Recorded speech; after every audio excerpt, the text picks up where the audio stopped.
Sloth if, Ray, Zero starting life in another world prologue. The beginning, a very heavy atmosphere was spreading inside the dragon carriage. Stranger. The atmosphere was not heavy because of nervousness or caution, it was just plain awkward. To feel like it was reality with her skin, the girl softly pulls up the blanket that was on her body.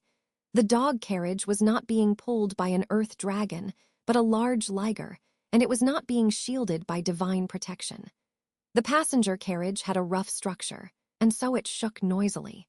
They weren't really good circumstances, but since they weren't in a position to spend all they wanted, they just had to deal with this. Stranger. They already didn't even have too much travel expenses left anymore. Once their lives were at risk, they also had to use the money that they were hesitant to use at first because of guilt. Still, even if they temporarily pulled through their difficulties, the problem of money would always follow them around unless it was solved fundamentally. Plus, money wasn't the only problem they had. There was an even more serious problem. That was stranger. A wife, but you look like you just had a nightmare. Certainly, a voice suddenly calls out to the girl at the corner inside the cramped carriage. When she looked back with just her eyes, she saw a figure that was too small. It was maybe a child, or something smaller. He had white hair and a lovely dog face. It was a beast man kobold. Stranger. I can see why you'd be cautious, but I don't mean any harm, certainly. I was just curious. Certainly, Rem. Thank you very much for your concern. But... The girl stiffened up, but the tone of his voice made her relax. He probably just had good intentions. However, the girl's heart wasn't strong enough to allow herself to be spoiled by his good intentions. If she wasn't tense, she'd become more and more corrupted. That was terrifying. Stranger. You're practically glass. Certainly, Rem. Like glass. Stranger. Glass is hard but fragile, certainly. That's what your guys' hearts seem like to me too, certainly.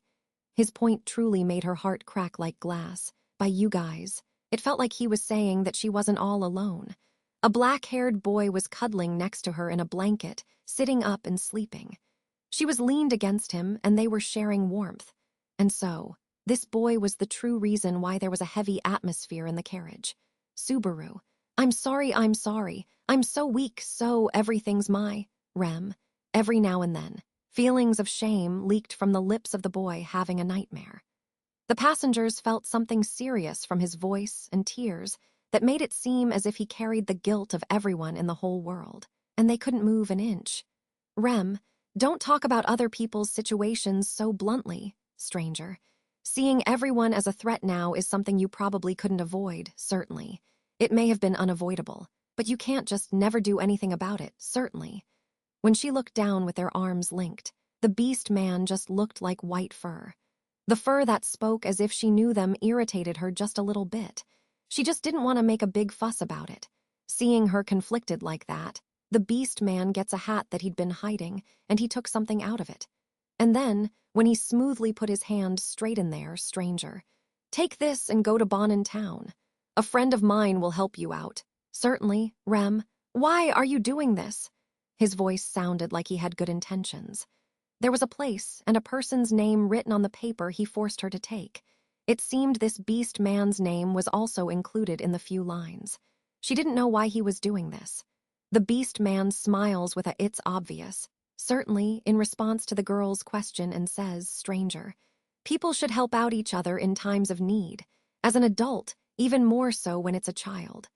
The more bonds you make, the more good bonds you get. That's the Cararagian way I believe in. He tells her that kindly, and the girl grasped the scrap of paper tightly. After that, she brought her knees together, put her head on the shoulder of the boy next to her, and she let out a sobbing voice. The beast man stares at the girl and the boy with kind eyes, and he patted their heads. Chapter 1. 2 months 1. Kararagi City-State is a large western country that is one of the 4 large kingdoms. It's a country comparable to the large countries the Holy Kingdom of Gustico in the north, the Volcanica Empire in the south, and the Lugunica Kingdom in the east, but it became what it is now in a very peculiar way in comparison to other countries. Kararagi City-State's history is quite shallow in comparison to the other 3 countries. A few hundred years ago, a bunch of warlords of small countries fought in the west. The rivalry between countries was an undying danger zone. The West combined and became Kararagi city-state as a single country. Each small country changed into towns, and the country managed those towns with the parliamentary governments of the town leaders. In this system, the great heir, elected by the town leaders, is the one who holds the final decision. Kararagi, which contains such circumstances, has completely different values in comparison to other countries. It not only developed distinct politics, but distinct national characteristics and culture too. Wafu culture and Wasu were some examples, but the most characteristic thing of all was Subaru. I'm sorry, Rem, it went awful. I tried my best, but it was just awful. The thick Kararagi accent. It was a dialect that was particularly easy to understand in Kararagi city-state, and it was a part of the unique culture that spread. The one who demonstrated it was a person apologizing with his forehead on the floor. It was a young man with black hair and sharp Samtcow eyes. He was in a Wasu dyed deep blue, sitting upright in a room of tatami mats made of knitted grass, making a pathetic look. Natsuki Subaru was his name. As you could tell from his terrible Kararagi accent, he didn't come from Kararagi. Although, Subaru didn't come from anywhere in this world anyway. He was suddenly summoned from a different world, went through various experiences, and as a result, he was now in Kararagi. That's all. And so, Subaru was apologizing to the girl facing him sitting straight. As she smiled at Subaru's apology, Rem, please stop speaking like that. It doesn't suit you at all, Subaru. Subaru, it don't. Rem, it's horrible, to say the least. Subaru, that's too harsh. Ah, well, I'm sorry. Okay, I'll stop now. She says that to Subaru with a smile, and he dejectedly stops with the poor accent. However, while showing the dissatisfaction he had inside by pouting, he rubbed 2 fingers together. Subaru, well, I know I'm not good, but you know what they say. When in Rome, do as the Romans do. I'm doing my best to fit in with everyone else as soon as possible. Rem, it's great that you're doing your best, and I could learn a lot of things from you. However, how should I put this? Subaru's accent sounds like something you'd hear from someone who isn't from Kararagi and is making fun of the accent, and it's kind of irritating. Subaru, so that's why Kansai people get pissed off by Tokyo's fake Kansai accents. Rem, Tokyo, Kansai accents. The ruthless comment sinks Subaru instantly. A question mark showed when Subaru lamented as the girl shook her blue hair and tilted her head. Her hair that came to her shoulder and her pure eyes were both light blue, looks that gave off a lovely and kind impression. It was a beautiful, pretty girl wearing a light blue kimono gracefully. The girl's name was Rem, or officially, Natsuki Rem. Although she had the same last name as Subaru, she obviously wasn't his sister or his relative. They were family in a different way. Subaru. But yeah, it's not like my speaking has anything to do with work going wrong. Okay, work went wrong just because I'm incompetent. Rem. Work went wrong, like how? Subaru. You see, well. Subaru tried to beat around the bush, but Rem questioned him directly. Subaru thought hard about how he should respond to the fastball thrown at him, and he mumbled. Seeing Subaru worry like that, Rem smiles softly as she said, Rem, tell me all about what happened. Don't worry. No matter how awful Subaru was, even if you messed up big time at a work that doesn't fit you, I won't get mad. Subaru, I messed up big time at a job that didn't fit me and I was god-awful. Subaru gets crushed by Rem's kind lead-in, and he spread his legs on the tatami mat. Like that, he falls over sideways and timidly starts to poke the tatami mat with his finger. Subaru, I was too naive. I was beyond naive. From what I thought the basics of manual labor and day labor were, I was under the impression that anyone could do work that was in high demand. Rem, so you were under that impression, and what else? Subaru, besides, I was reckless for trying manual labor with a crappy fish fry body like mine in Kararagi where demi-humans are hired. Actually, I tried to cover up the quality of my work with the number of rounds. However, I had to carry 3 times as much with 1 round, and I didn't have enough stamina. While Subaru's voice cracked, he did his best to give an explanation as he looked back on what happened this morning. He has been living in a different world for no less than a year now, and he was aware of the fact that he was way stronger than before. but it was still difficult to close the gap in specs between him and genuine different world people. Incidentally, today's job was carrying goods, but he got mixed with muscular demi-humans, and it was simply hilarious how Subaru was working with a bright red face without even carrying a large amount. Rem, oh, I see, so how'd you mess up? What did you do? Subaru, I tried rewrapping goods, and I threw out everything. The damage canceled out today's pay. Rem, the people there didn't ask you to compensate out of kindness, huh? Salt was inside the bag and some was put back inside, but most of it mixed with sand on the ground, making it impossible to get it back. As a result, they were forced to cut the schedule short, and so he went home. Rem sighed at Subaru, who gave an awkward report with a gloomy look, and said, Rem, I hope that you come across a pretty nice job, Subaru. Subaru, it really pierces the hell out of me when you say that. Wait, what about Rem? Why are you at home at this time? What about work? Rem, Temple Elementary School is on break today. I told you this morning that it seems like the cold is spreading between kids. Subaru, you shouldn't try and change the subject, you know? Subaru. Ugh, Subaru admitted defeat and groaned pathetically at Rem, who glared at him with scornful eyes. As you could tell from the daily labor failure story, Subaru didn't have a job. To put it accurately, he had the will to work, but he didn't have a job. And unlike Subaru, who was job hunting, Rem got a job promptly. It was a job where she taught at a kind of school children institution, which was called Temple Elementary School. Rem was very wanted for general education in this world, as someone who has mastered all sorts of skills like arithmetic and etiquette, and she never stopped working this year. You might as well say that Rem was contributing 10 times more than him in regards to getting by. Although they were in honest poverty, there truly was a wide difference between her and Subaru. Subaru's self-awareness of that and his impatience were what made him blame himself more and reflect more. Subaru, damn it, I'm really sorry again. Rem, Subaru, you promised not to say that. Subaru, I mean, I did make that promise, but it's truly pathetic how it is a promise. Subaru brings his body up from the floor, sits cross-legged, and bites his lip. He was proud of Rem being needed by people around her and being useful. However, recognizing it and being spoiled by it was a different story. Not to mention, the one who wanted this, the one who wanted to live supporting each other was Subaru, after all. By no means was it to let Rem do all the supporting and get spoiled as much as he wanted. Rem, it's okay. Don't worry. They'll all realize how amazing Subaru is eventually. You just haven't found a job that goes well with your great talents yet. So, keep trying, because I'll work for money. Subaru, that's exactly how someone becomes a typical gigolo. Rem, Subaru. Subaru bestirred himself and stood up before he melted in the huge, spoiling aura. Subaru leaves behind Rem, who was surprised by his energy, and he ran towards the room's entrance. And then Subaru, just you wait. Rem, I swear I'll find a job, I'll support you. Rem, okay, please come back before dinner. Subaru, damn it, I will support you, you hear me? Rem waves Subaru goodbye, and he rushed out of the room, out of the tenement house while being on the verge of tears. He puts on his Zoris and runs off to the streets of Kararagi.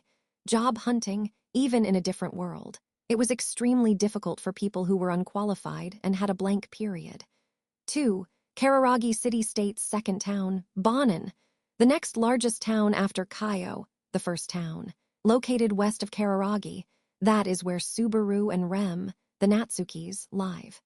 The streets are made up of Wafu architecture, which is culture characteristic of Kararagi, and it seems it is deemed the cradle of the Wafu style, which spreaded all over Kararagi.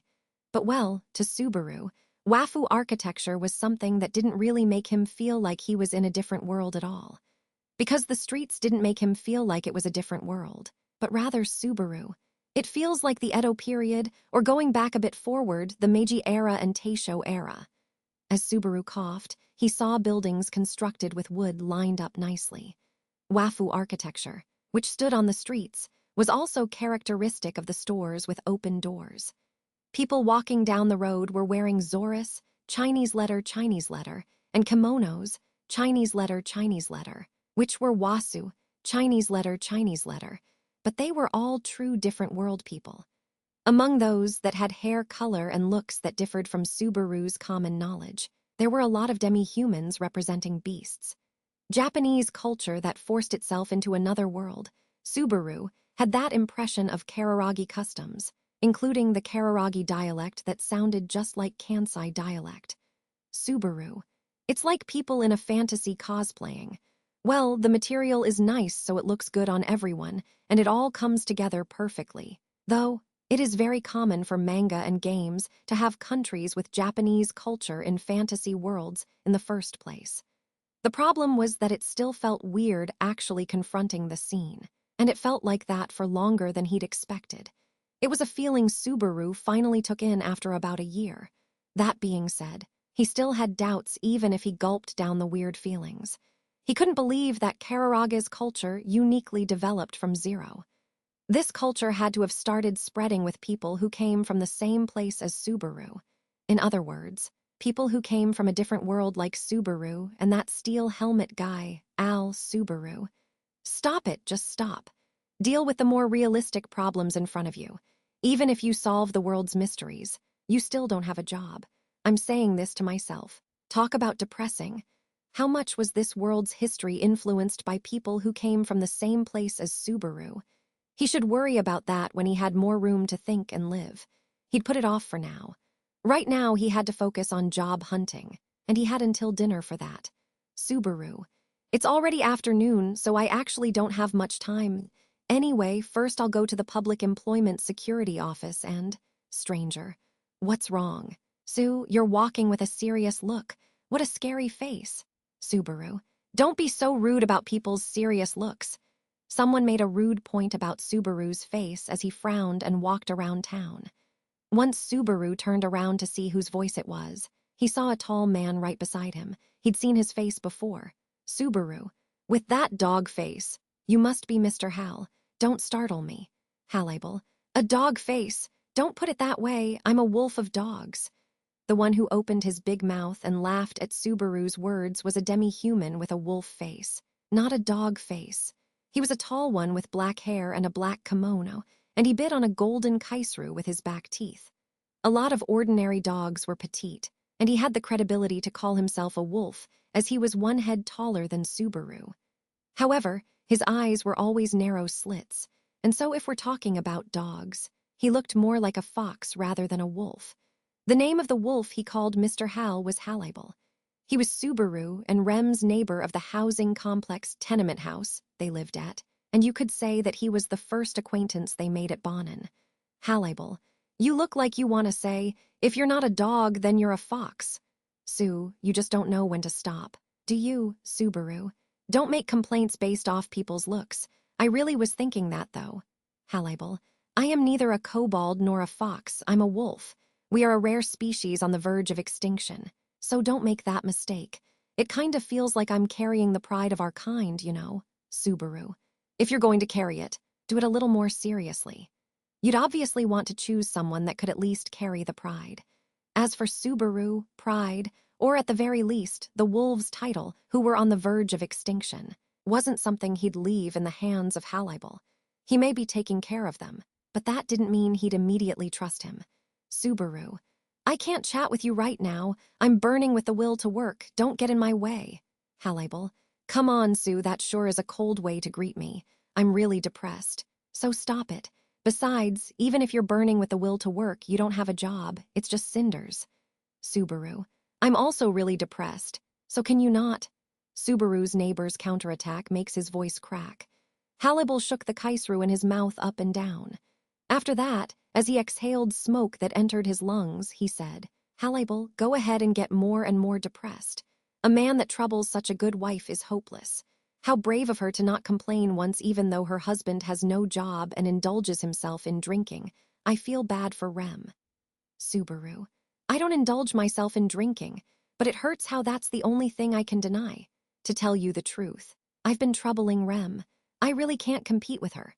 Subaru dropped his shoulders dejectedly as his current worthlessness was pointed out objectively.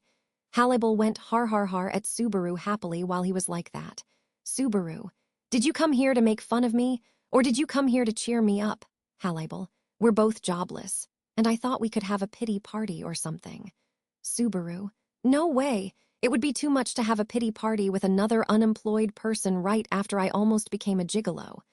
Subaru shakes off Halibal, who came closer to him, and he full-on rejects being treated as his partner. Besides, strictly speaking, Halibal wasn't jobless.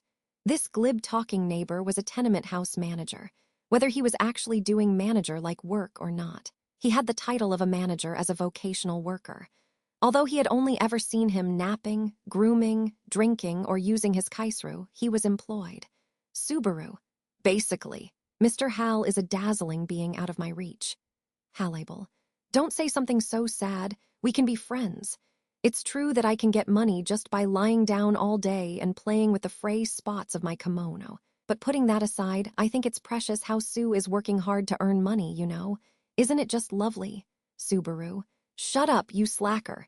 Actually, who did you go to become a manager? Halibal. Sorry to disappoint, but I just happened to be acquaintances with the owner of the tenement house. With that connection, I was able to be a couch potato. Sorry, Sue. I'm a winner. Subaru. Damn you! Subaru hisses without hiding his anger as he listened to his shaky story. In the end, personal connections meant everything in an environment where even academic backgrounds were useless. And Subaru didn't have any personal connections, even if you were to disregard the fact that he was in a different world. A man that traveled 2 worlds and failed to create relationships, that was Natsuki Subaru. Subaru.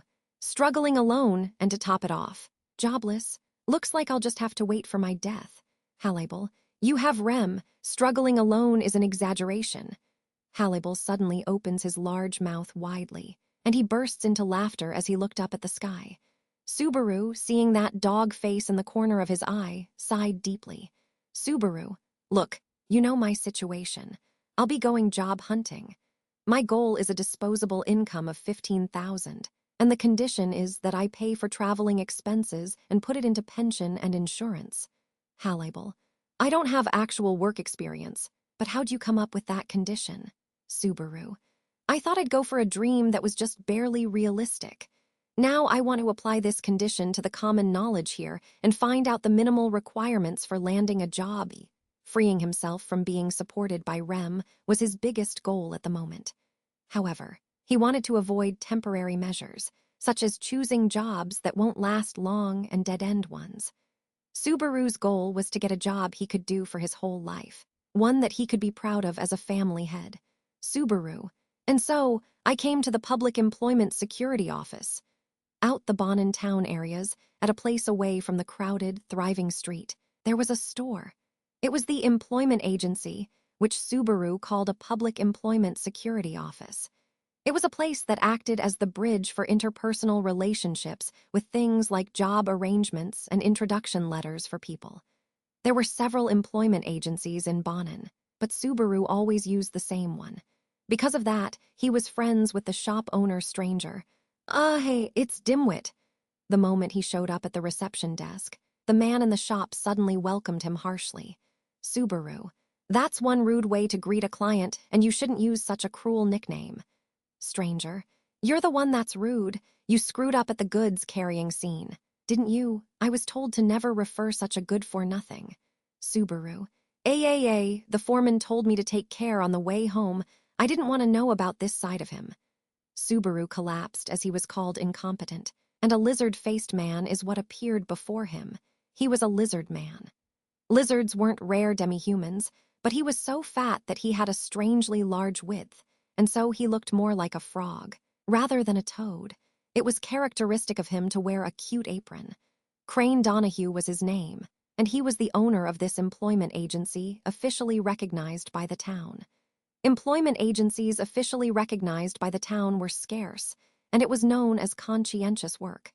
However, the man that was supposed to be conscientious looked down on Subaru in an annoyed way as he said, Crane, how do you mess up at carrying goods? You're going to become a job hopper at this rate. Subaru.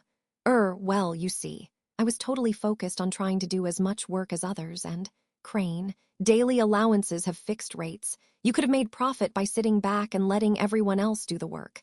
Subaru. That would be unfair. I don't really want to do something unfair.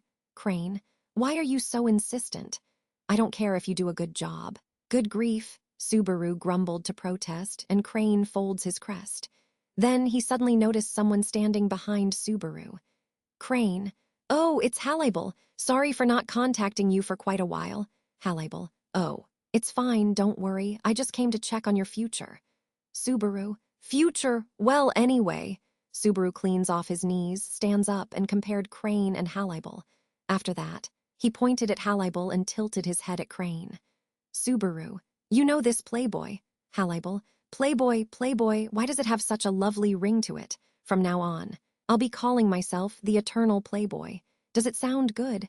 Does it sound bad? Subaru. What's bad is that you actually like it. While Subaru joked at Hallible's name sense, he waited for Crane's reply.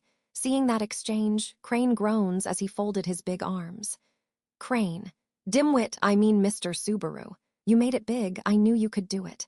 Subaru. You can't just blatantly change the way you treat someone. Crane. Well, of course I'm going to use Mr. Who do you think Mr. Hallible eyed with a look of shock and fear? Crane stopped when he was about to say something. Subaru raised an eyebrow at that unnatural reaction, but Crane went oh, while looking away as he said, Crane. Mr. Hallible is, you know, an eternal playboy. Subaru. He got that name just a second ago. Crane. Anyway, moving on, so what's the matter? I can refer Mr. Subaru, but don't ask for a relaxing gravy train. All right, the goods carrying one was your best shot. Subaru. It doesn't have to be a relaxing gravy train. I just want you to refer me to a job with a future. The conditions are negotiable, but please give me one for a family head. Crane. That's the first time I've been given the condition, one for a family head. But Crane briefly scanned the shop as he puzzled over Subaru's request. It was an employment agency approved by the town, but the store itself was neatly taken care of. The one-floor wooden shop had minimal chairs and tables, and the bulletin board wall was filled with help-wanted advertisements and wanted people forms. People searching for jobs would select a job from the posters, and the people who wanted a job done would ask Crane and he'd put up a form. That was the sort of system it had. Subaru. If I accept exterminating a dragon and fail, your reputation would be damaged as the one who got me the job. Crane. I would never ask you to do that, and I'd leave the country once something like dragon extermination was announced. Hallible. If it was in an empire, I'd exterminate a dragon with pleasure. If you have a good plan to kill it, you might even defeat the kingdom's god dragon. Then you could take the country and… Subaru. Oh, Crane, that's it. Let me check out that Zerstjabed search. Subaru's voice interrupts Hallible, who lit his Kaisro and puffed it. Subaru approaches the wall dramatically, and once he tore off the poster, he read the contents aloud. Subaru. Let's see. Recruiting investigators for the bed of the Great Spirit Zerstja. The habitat of the Great Spirit that has been a mystery for many years. The time has come to recruit members to explore it. Working conditions are negotiable, and the reward depends on results. This doesn't sound good at all, Crane. Why are you talking so loudly to yourself? Also, I'll be putting that back. Give it here. When Subaru's eyes turned lifeless from the absurdity of the recruitment details, Crane confiscated the poster. Then, when he looked at the details, he groaned an oh as he said, Crane, I forgot to take this off. Applications closed quite a while ago. It's just a crappy recruitment form I left on there just because I was told to do so. Just forget about it. Subaru. Did it actually happen? Crane. There are a lot more idiots in this world than you think. Subaru felt depressed when he heard Crane reply as he shrugged. Involving yourself with great spirits would be nothing but a suicidal act. Just normally coming in contact with them would be reckless in itself. I just hope that those daredevils died peacefully. That was Crane's misinterpretation of Subaru's facial expression. And when he touched his own apron, he said, Crane, I now know that you're so cornered that you jump at a job that's pretty much suicide. So I really don't know if I should give you this. Subaru. So you're saying you have a job that's better than pretty much suicide? Crane. It depends, but well, you have to work for your cute wife. Crane took out an application as if to say to him, This is all I can do for you now. Subaru nervously accepts what he held out to him, and he looks at the application details. Subaru. A maid at Riffin Magoji's place? Crane. It's a short-term job that lasts for 1 month. You'll be doing subordinate work, but Mr. Subaru has the skills, so, saying that, Crane shows off his apron as he pinched it. The apron was way too cute for a giant like him, but the flower pattern on it was what emphasized that impression in particular. Subaru. An old fart with a lizard face may be wearing it, but it still looks great. Crane. You put it on yourself, my wife really liked it. Though, Subaru, that's just because I was sewing buttons back on. How's that related to this? Crane. Take a good look at the guidelines. It says that it's a workplace with a lot of women. Good thing you have a special skill to attract women. Subaru, you're just jumping to conclusions. Besides, I'm more worried about the point, only taking young men. Only taking young men at a workplace with lots of women. He could not figure out what went on over there. According to the description, he just knew that it was subordinate work, sorts of chores. They weren't looking for special qualifications and inhumane manual labor. If only he didn't refuse being a manservant, Subaru.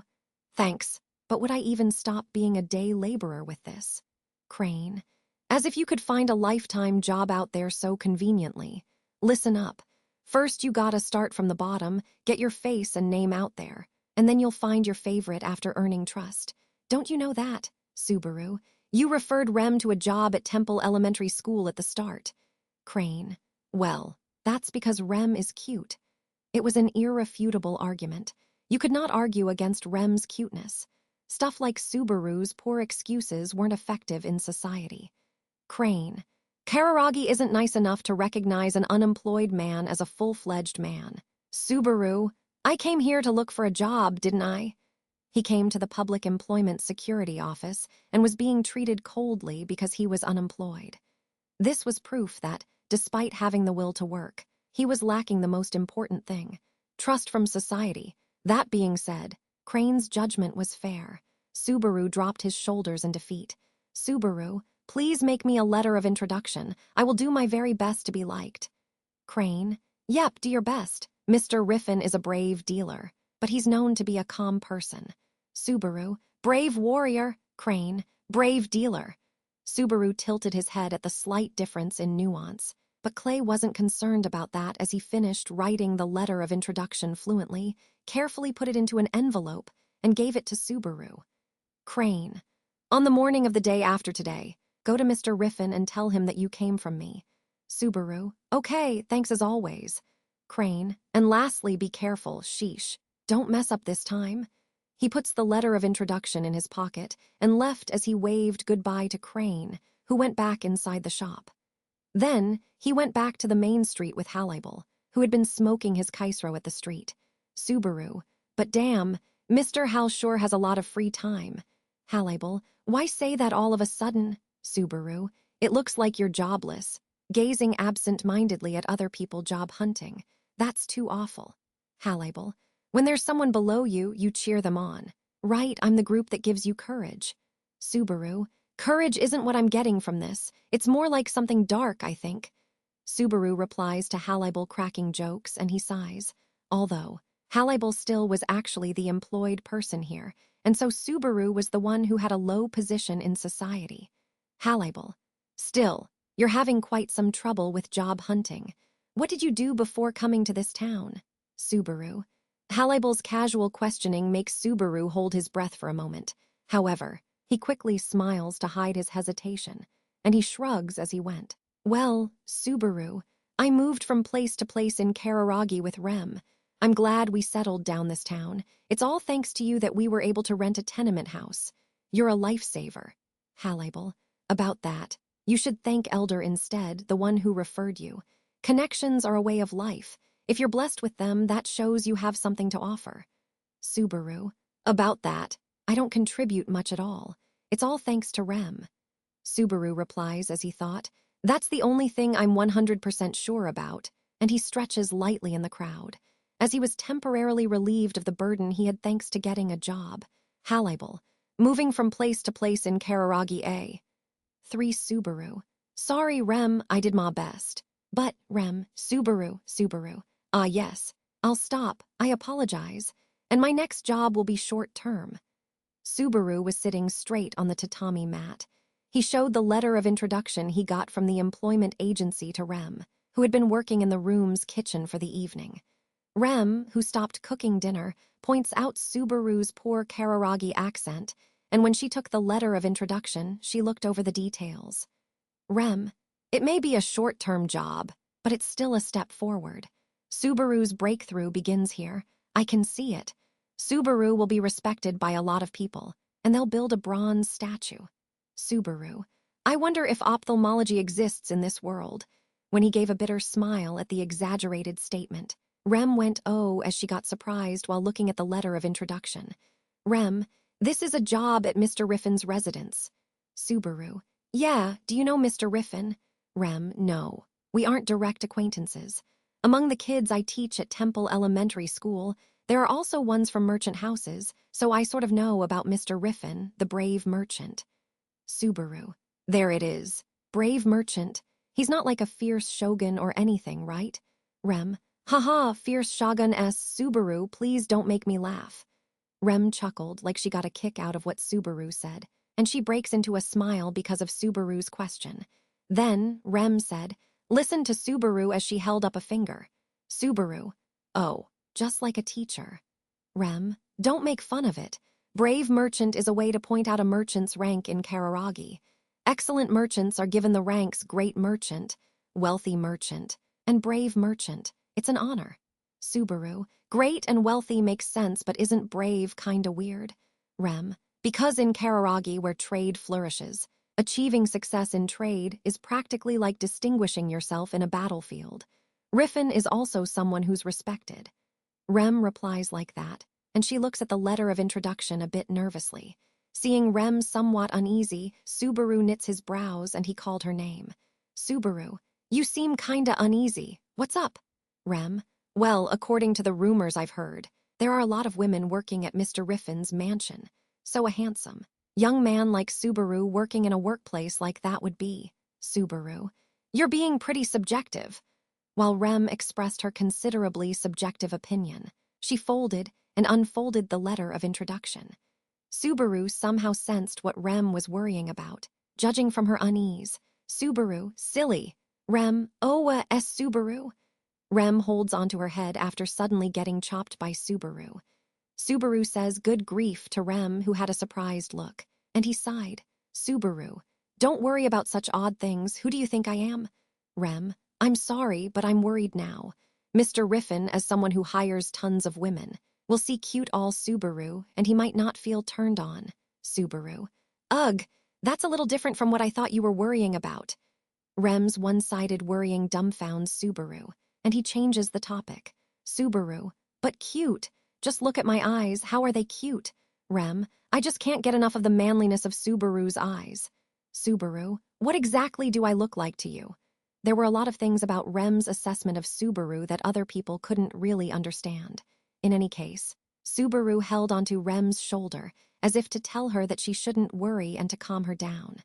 Subaru, you don't need to worry. Rem is the only one for me. That goes for when I'm at a place with a bunch of girls, too. Got it, Rem? Fewa ye, yes, got it. Subaru. As he whispered while patting Rem's head, her face turned red and she nods. Then Subaru also felt affection for Rem, who became submissive to him for a bit. When Rem lifted her head slowly, her wet eyes met his up close. They get closer and closer, close enough to feel each other's breath. Then, a pot whistled. Subaru, Rem, Kaya. The sound of a pot lid falling breaks the silence. Rem rushes to the kitchen in a panic. She turns off the heat of the cooking stove that used a magic crystal, makes sure the pot settled down and rubbed her chest in relief. Rem, haha, Subaru. Haha, then they both smiled at each other at the same time. And so they laughed for a while, and when that settled down, Rem clapped as she went. All right, Rem, let's eat. Subaru, please set up the table. Subaru, it's more like a low dining table, though. While still feeling slightly awkward, the two of them start to prepare the food. When he moved the low dining table set against the wall to the middle of the room, Rem took off the lid of the pot vigorously. A steamy pot and the smell of delicious, warm vegetables. Today's menu was mizutaki.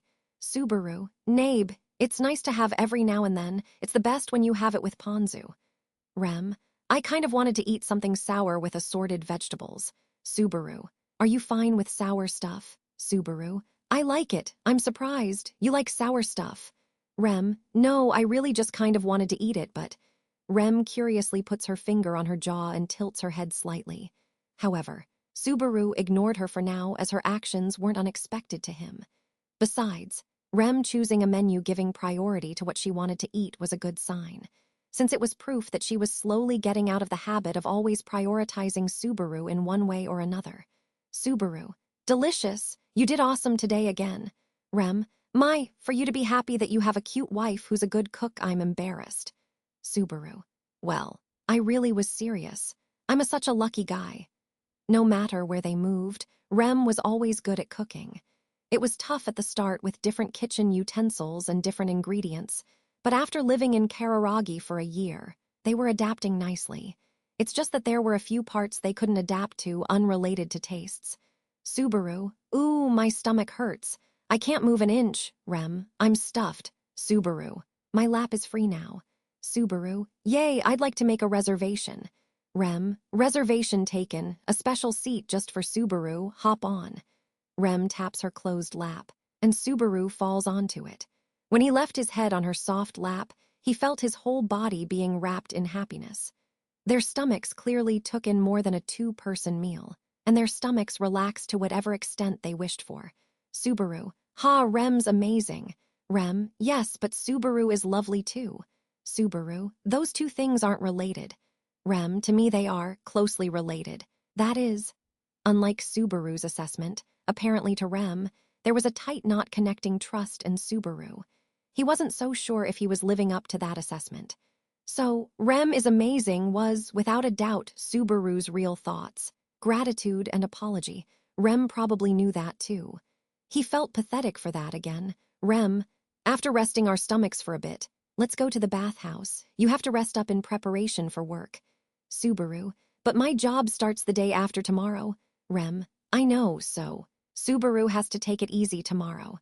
But not tonight. With Subaru on her lap, Rem brings her lips near his ears, and she warmly tells him that. The warmth of her voice makes Subaru feel the chills, and his ears turned red. Subaru, RM, you're amazing. Rem, yes, because I'm loved. Subaru lets out a whisper, and Rem replied to him while looking embarrassed. Although, Subaru didn't notice that Rem's ears were also bright red. For 2 days later, Subaru visited Riffin Magoji's mansion with an introduction letter. Subaru, as expected of the rumored Magoji Palace, it's so huge. Subaru, who showed the letter of introduction at the residence's main gate and was let in by the gatekeeper, shows his admiration like that. A residence in the north side of Bonin, nicknamed Magoji Palace. Buildings of Wafu architecture were usually one-story buildings, and Magoji Palace was no exception. The palace, conspicuously built on vast land, looked just like a daimyo's mansion that shows up in historical plays. Subaru, walk to work takes almost an hour. Uniform is covered in your payment. Thanks to the letter of introduction, Subaru was hired without problems. He had an interview just in case, but the mistress arranging the servants looked at Subaru and just gave him an okay. The deciding factor was unknown. In any case, Subaru was employed as a novice corpsman. Put on the uniform he was given as he felt nervous with the new job and his coworkers he met with for the first time, and he stepped forward towards his workplace. Magoji Palace was the place, but just like the guidelines said, there were an overwhelming amount of women. At the very least, Subaru didn't see any men at the place other than the gatekeeper. The gatekeeper wasn't even inside the court, so Subaru truly was the only man at the residence. He couldn't count the amount of female coworkers on his hands and toes, let alone on just his hands. It sure was an imbalanced workplace. Still, it had nothing to do with what Rem was worrying about. Subaru wasn't trying to do anything to his female coworkers, and most of the women were married. However, that was if he overlooked the fact that there were other problems constantly coming up. Stranger, Natsuki, hey, can you do this for me? Stranger, oh, Subaru, come here, come woon. Help me, stranger. Kaya, Subaru, you handsome man, that's it, you sexy guy. Then, shrill voices, he was a bit hesitant to call them that. but cheers like those came from all around the palace. They were all cheers coming from Subaru's coworkers that were working at the palace with him. Even Subaru liked getting attention from men and the opposite sex. He did. But stranger, ha ha ha, what a nice butt. Subaru, do ya? He gets his butt pat as he passed by. No, he gets his butt rubbed relatively hard, and he shrieked. He immediately turned around as he held onto his butt, but the offender had already disappeared into the direction of the corridor. Subaru was disgraced while not knowing what to do, and he broke down and wailed his heart out at the wall of the corridor. Subaru, impressive sexual harassment. That's an environment with Osaka grannies for you. Yes. His face was covered with tears as he cursed his own bad luck of jumping into a place infested with demons. Subaru's butt was rubbed just now by Osaka old ladies. In Kararagi, they actually had nothing to do with Osaka, but the women were close to that in terms of their nature. Still, he didn't know who the offender was. All of the women at the Magoji Palace were suspects, previous offenders, habitual offenders. Subaru was thrown into a pack of hungry tigers, and sadly, he was nothing more than a shaking bunny. Since, regardless of the humans and demi-humans, this workplace was at the mercy of middle-aged women and no one else. Subaru, what is he? A cougar lover? Stranger, that's a pretty close-minded judgment. The wall, listening to Subaru's complaints, answered him not. A rich, low voice came from behind, and it came from a man that appeared there. And since it was a man's voice, and as it was in the residence, the candidates in the were narrowed down at once. If it wasn't the gatekeeper, then it had to be an intruder. Subaru. Please, someone get help. Stranger. Unfortunately, you are the only one that can answer. Right now. You are the only one who can save yourself. Subaru. True, but what are the gatekeepers doing? Subaru, without nodding at the just opinion, faces the owner of the voice from the front. It was a thinnish, middle-aged man with a mustache and thick eyebrows. He was wearing kimono, which you could tell was made out of high-class material at a glance, and an aura of influence emanated from his whole body. He immediately realized who he was. Subaru. Could you be Mr. Riffin Magoji? Riffin. Correct, I am your employer. Riffin Magoji. Now, you don't have to be so respectful. I just came to see the newcomer after finally finishing my work outside. The man, Riffin, calmly nods at Subaru's point as he felt on his mustache. Just earlier, even though he didn't know his identity, he still had acted impolite, and he didn't even mention it. So he must be a tolerant person. Thus, Subaru talked about the doubts in his mind, making use of his tolerance. Subaru, Master, if I may call you that, I'd like to ask, are you into cougars?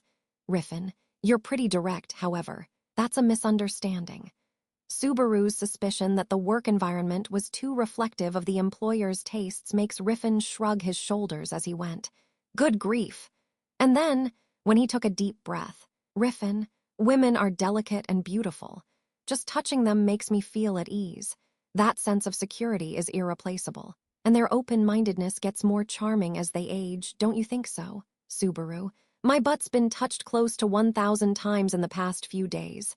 Riffin, that's because you have a nice butt. Subaru, you are too biased with your workers. Riffin, hit it, and you'll hear it. I see, so that's why Mr. Crane gave me the letter of introduction. I understand. He was gaining understanding without showing any concern for Subaru. However, Subaru, the main person, was not understanding anything. Subaru, well, regarding the work environment, I've come to the conclusion that Master is a cougar lover. Riffin, that's a sad misunderstanding. One day, I'll clear up your misunderstanding, and you'll truly understand me actually. I'd like to see if you really will stay here until that time comes. Subaru, that's really suggestive. Why do you feel that way? Riffin, you think you're the only man I've ever hired at my palace. Riffin laughed lowly, as if the inside of his throat trembled. When Subaru looked at him, with his appearance he vaguely felt like he looked like an evil Edo period prefectural governor. As he had that thought, Subaru, I just thought that all the men couldn't take the sexual harassment and disappeared. Riffin, although this is the first time I've heard sexual harassment, I can roughly imagine what it means, and let's just say that I won't deny your guess. Basically, he was saying that Subaru was chosen as one of the periodic sacrificial scapegoats. It was already bad enough that the workplace was full of girls, so it would surely be a rough environment for a man with no resistance to sexual harassment. The more one had pride as a man, the more devastating the mark would be. Riffin, still, in comparison with all the other men, you're kinda tough. I expect good things from you. Subaru, thanks. Once Riffin tapped Subaru's shoulder, he started to leave the corridor, leaving him with doubts. Subaru watches him leave, and he curled his lips as he thought about his employer's eccentric nature. Perhaps a human needed to sacrifice their human nature in order to become great. Or maybe, since he had senses that were different from others, his results were recognized as unique and he was able to move up in the world. Subaru touches the shoulder Riffin tapped as he said, "In any case," and sighed. Subaru, even if he has expectations of me, he's only going to be disappointed. Subaru's listless whisper reaches no one, and it disappeared into the wooden floor. Stranger, Subaru, come here for a second. Subaru, okay, I'm coming now. When Subaru heard a yell from afar, he started to run as he changed his expression. As if to say, there's no time to stop moving, to his job at this busy mansion and to his coworkers. Chapter 2. 3 months one after that scene with his employer, Subaru spent a few days working at the palace. You could say that it was going smoother than one would expect. It seemed that the many men hired at the palace quickly gave up under the environment, but Subaru didn't falter. A big part of why he didn't is because, first of all, Subaru got hired because they were taking anyone as long as the person was a young man. Knowing why he was hired, he was able to do his job while taking it rather easy. He was also fortunate to not have his pride hurt by his coworkers' somewhat excessive physical contact. The most fortunate thing of all was that women were attracted to Subaru, just like Klain had claimed. Stranger, Subaru is a hard worker, he's so great.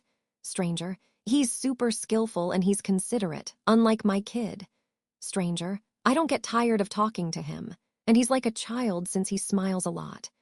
These were the opinions of the women who were gossiping during break. He smiled a lot, talked a lot, cracked a lot of jokes, asked a lot of questions, and moved around a lot. Subaru had a mostly favorable reputation. They also liked how he didn't awkwardly show off or try to cover up his mistakes. Even the sexual harassment that became a problem died down dramatically after he got through the first few days. Subaru, I guess this means I've been recognized as a coworker.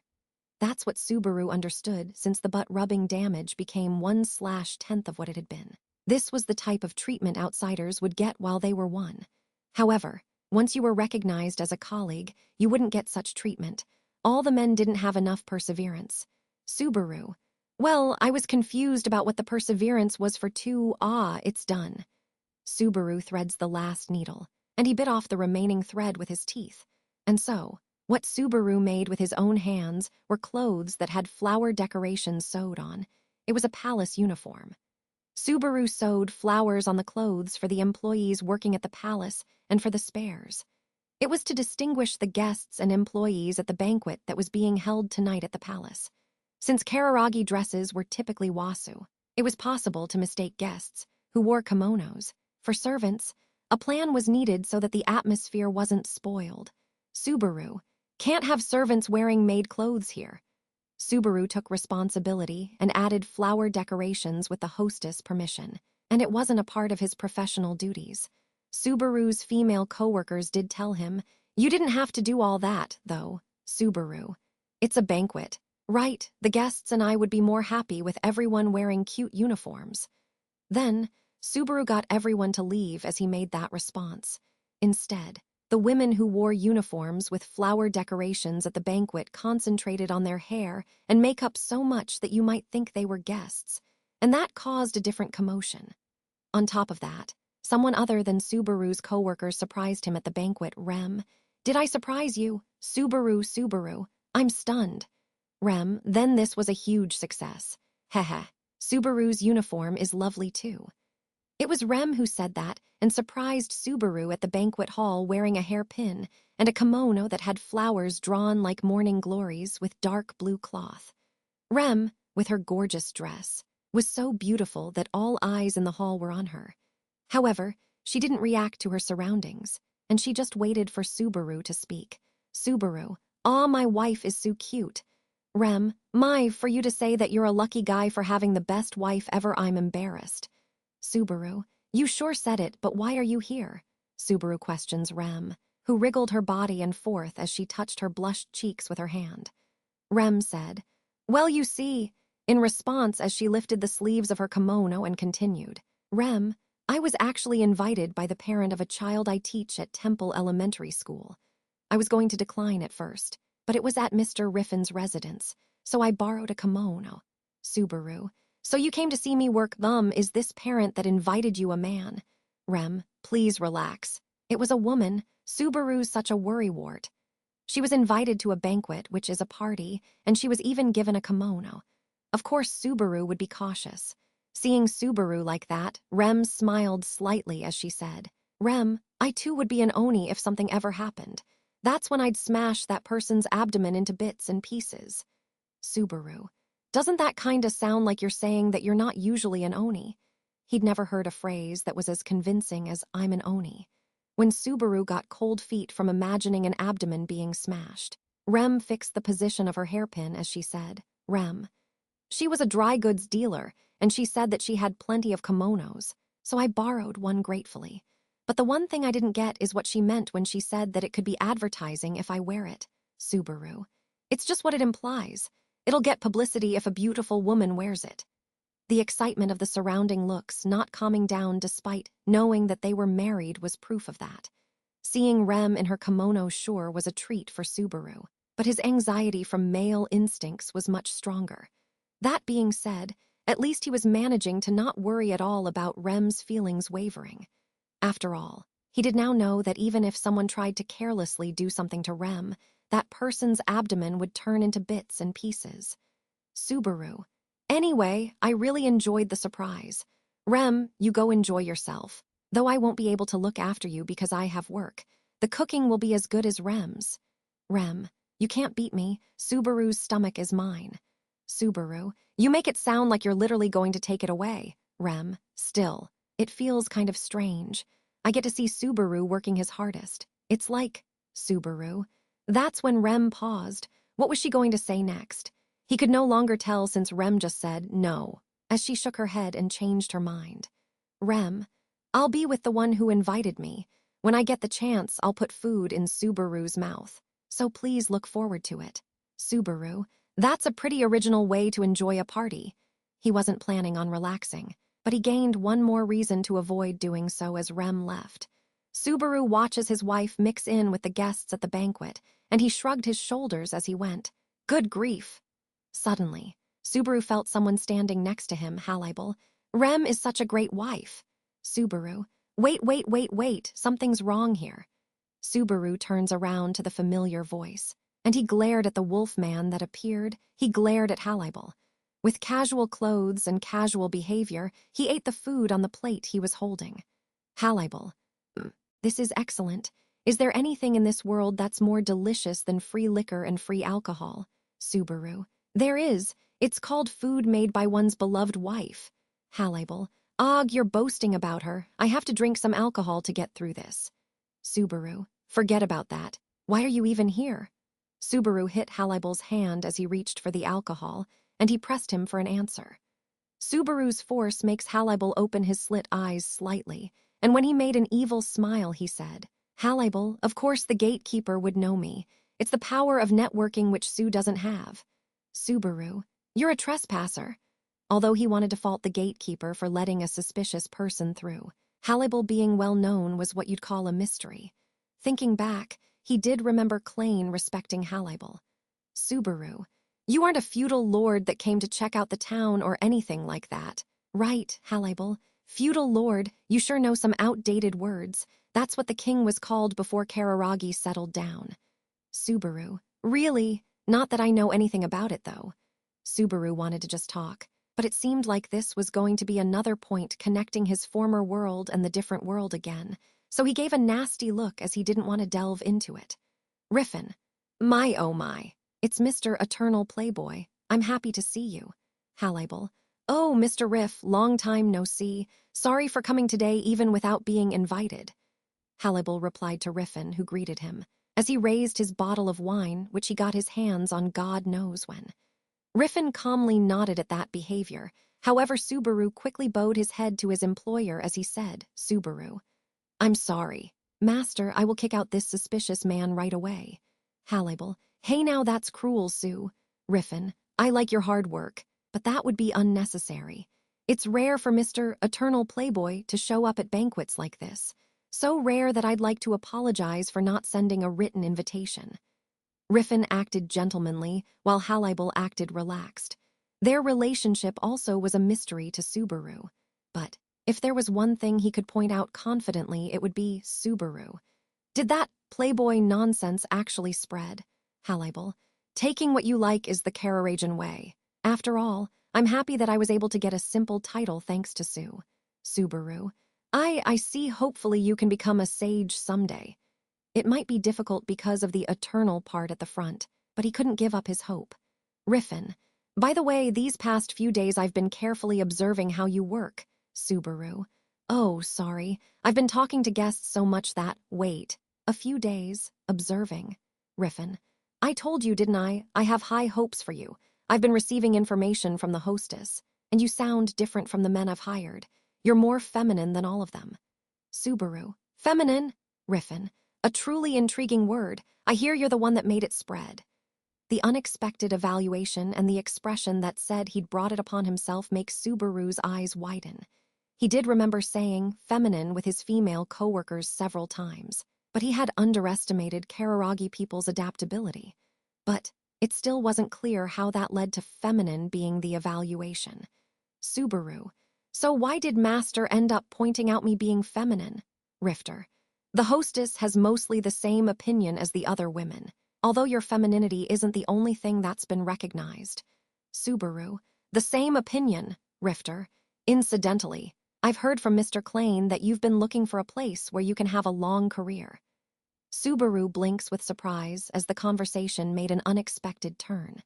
Seeing Subaru's reaction, Riffin raised his thick eyebrows, and he reached out for Subaru's chest and he touched the flower decorations. Riffin, this is well done, and you did it quick. The girls like it. Keep this up for the rest of your work period. I'm hoping that I can tell you something good on your final day. Hallible, when he nodded deeply. Riffin and Hallible exchange a few words, and he went back to the middle of the banquet. He had an obligation to entertain the guests as the host of the party. Despite being busy, he spared time to tell Subaru something. As for what that meant, Subaru, Mr. Hal, I should look forward to what he was talking about, right? Hallible, if that was an indirect layoff notice, then I don't think I can believe anything in this world anymore. Hallible answered Subaru's question while opening a sake bottle. The previous exchange had so much impact on him that he forgot to warn the uninvited guest about his bad manners. So, when Subaru took away the sake bottle from Hallible's hand, he said, Hallible, oh, Subaru, looks like you're out of drinks. I'll go get more. Subaru collects the empty bottle as he hurried out of there. While stopping himself from breaking into a smile, he made up his mind to take the initiative and work harder than anyone else tonight at the banquet hall. He also had to deal with the uninvited guest now to do that. As he felt excited inside since it seemed he'd be able to give some good news to Rem. Oh, Subaru? It was after the banquet cleaning when he exited the main gate to go home. Subaru gets his name called, and the slight surprise makes him raise his face. Then, it was Rem who was leaning against the palace gate, wearing her kimono which he'd seen at the banquet. Subaru, Rem, you didn't go home with the person you came here with? Rem, I was going to, but I was selfish and said that I was going to stay here. I promised to return the kimono and hairpin I borrowed tomorrow. Subaru, that doesn't worry me, but actually, it does if something happened while you were out this late. Rem, thank you, but the gatekeeper was there with me, so I was fine. Rem holds Subaru's hand as he rushed up to her, and she smiled at him to calm him down. When Subaru turned around as he heard her words, he saw the gatekeeper he knew giving him a thumbs up. Subaru bows his head to show his gratitude towards him, and he considers not snitching on him to the hostess for letting Hallible through. Subaru, on another note, why were you waiting here? Did you have some urgent business to take care of or something? Rem, it's nothing like that. I'm wearing clothes that I wouldn't usually wear, so I just wanted to walk home together. Subaru. Rem, I rarely wear kimonos like this should I have not tried it. Subaru. Subaru scratches his head with his hand that wasn't being held, and he looked away from Rem. He saw the gatekeeper looking through the gap between his fingers. You know what? I'm going to snitch on him to the hostess tomorrow. Subaru puts off that thought for later, and while feeling his ears turn red, he said, Subaru, I'm happy that you said that, actually. I'm lame for making you say all of that. I want to show off my beautiful wife while walking home too. Thank you. Rem, yes, please show the whole town that I'm yours. Subaru, now that's a lot of people you're talking about here. While being surprised by Rem's idea, Subaru waves at the gatekeeper, and the two of them walked back home. It was deep at night in the town Bonin. The moon and starlight were not the only things showing in the twilight. Bonin was being illuminated by hanging paper lanterns. Magical stones weren't blazing in them, they were candle flames. A beautiful girl in a kimono walking next to him, and a street illuminated by the night sky and paper lanterns. Subaru was not in a different world. He felt like he was seeing an optical illusion, as if he got lost in the past of his former world. Rem, Subaru. What's wrong, Subaru? I just got lost in my thoughts for a little bit. I know I said that I wanted to show off as we walk, but I just remembered that I'm the type that wants to have everything to himself. I want to enjoy it at home. Rem, it's a borrowed kimono. We can't do naughty things. You know, Subaru. But what if it's just for a little? Rem, if it's just a little.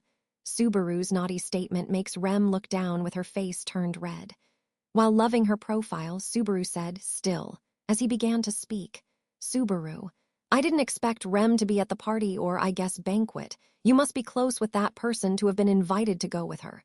Rem, I don't think we should be friends since I'm a teacher and she's a guardian. But yes, we are, Subaru. I see, I'm so glad. We've finally just barely managed to settle down in this town now. While responding to Rem, he remembered this year's journey, where they moved from place to place. Although he'd talked about it with Hallibal when he went job hunting the other day, Subaru and Rem continued to move all around Kararagi until they settled down in Bonin town. It was because they couldn't really find work and houses. However, they finally were freed from their difficult problems at this town. While wandering around, they visited Bonin because of an introduction letter they got from a person they met. Then they were introduced to Hallibal, the tenement house manager, and they finally found a house. Rem got a job quickly, and even Subaru, who felt down because he was unqualified, was one step away from living the full-time employee life he dreamed of. It was smooth sailing. It seemed they were finally in a situation where they could say that. Rem, I had the time of my life tonight. Subaru praised my kimono, and I got to see my husband work up close. My heart is full. Subaru, I praised Rem in a kimono, not just the kimono alone, you know. Also, I'm full because of the treats you gave me during my break at work. Rem, everything was so delicious, so I thought you'd love it too. Subaru, yeah, that was very sweet and I love you, but even before the banquet, for some reason women made Subaru taste a lot of food, so he was full and couldn't carry any more weight.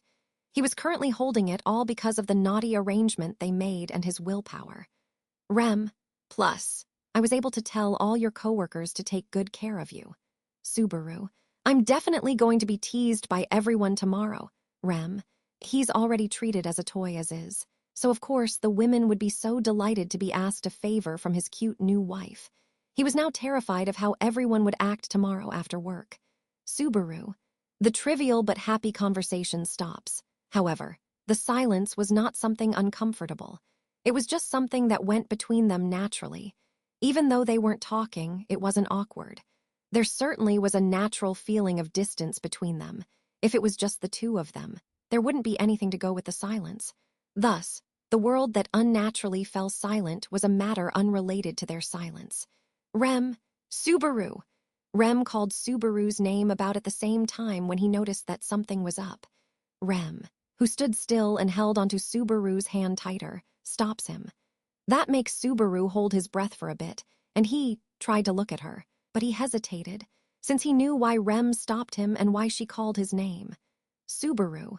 A small person was standing at the front of the street at night. The shadow was in front of the moon, and its whole body was vague as it was under cover of night. It was shorter than Subaru and a little taller than Rem, and he just knew that it was a woman since she was thin and looked delicate. She had on this sort of black dress that you'd mistake for darkness, and her hakama was boldly shortened to only cover half of her thighs, and he could very clearly see her white, long legs stepping on the ground. It was an unarmed, young woman with a lot of revealing spots. If she was just that, then she'd seem like a beggar or a prostitute. And although he was hesitant to say it, neither of those were rare in large towns. Poor people who lost their family and lived in the streets and prostitutes taking customers in back alleys were natural to encounter. Hence, it was the glitter of the eyes of the woman standing still that made him think she was different. Starlight was in the background, and a shadow was casted on her face, but the woman's eyes were shining in a penetrative way. That sharp light frightfully and violently directed hostility towards Subaru and Rem and Subaru. Ah! The moment Subaru understood that hostility, he felt his hands and legs getting colder rapidly. Subaru. He couldn't move. Subaru completely lost control of his consciousness with hostility before him. His eyes widen, he forgets to breath, and his knees tremble pathetically. And then, stranger. What are you doing? The presence deeply rumbling the atmosphere swept towards them as wind. He was despairingly too late to realize if it was a voice or just someone calling out to them. That's how much he forgot about the world, and the being was standing firmly as a foreign body. It was a woman, but it wasn't. She had the shape of a person, but she wasn't a person. It was a repulsive enemy. Stranger. What are you doing? The repulsive enemy repeats the wind. Her words. It was a question, a threat, an attack. And mercy. It was even mercy. Because she could have made someone like Subaru disappear long ago if she wanted to. It didn't happen solely because the enemy had mercy. Could there be anything else to it? If there was something besides mercy and pity, it would be to let Subaru live. Rem, why you? Subaru's voice was gone. Hence, that wasn't Subaru's voice. It was Rem's, who was standing next to him. She held onto Subaru's hand so tight that it hurt, and it woke him up. The pain made Subaru face reality. Rem also stayed aware Rem/Subaru. They were both overwhelmed by the being before their very own eyes. Rem was the only one who was desperately looking for a way to escape while feeling pressured. Subaru's senses were also telling him that he had to do so. But his spirit wouldn't respond. He didn't have the strong spirit to respond. He couldn't do it with the enemy in front of him. Since Subaru couldn't choose to do something like fight an enemy as someone who ran from his enemies. Stranger. Die, he was afraid. The moment he came to that conclusion, the enemy expressed a very straightforward judgment. Right after that, the increasing pressure becomes so severe that it practically burns his skin, and the hostility sublimates into murderous intent. Wind blows, as if the seasonal night wind lukewarmly and gently brushed against his skin. Stranger. Come here. When that fatally connected to him, Rem jumped away to the side while holding Subaru. The space they had been in splits roundly within an instant. The space splitted as if it was bitten off by the jaw of a beast. Anything left at that place wasn't a living thing. And so, no doubt about it, it was the murderous intent of the women before their eyes that was left there. Rem. Hiya, stranger. Die since the hostility was unavoidable. Rem summoned up mana to attack and defend. However, her opponent's murderous intent was fast and strong like a sudden gust. The wind's jaw attacks Rem continuously, and she had no choice but to concentrate on dodging it. Rem, KUU! The kimono backfired. It reached down to her ankles and it was elegant, but in exchange, it restricted her actions.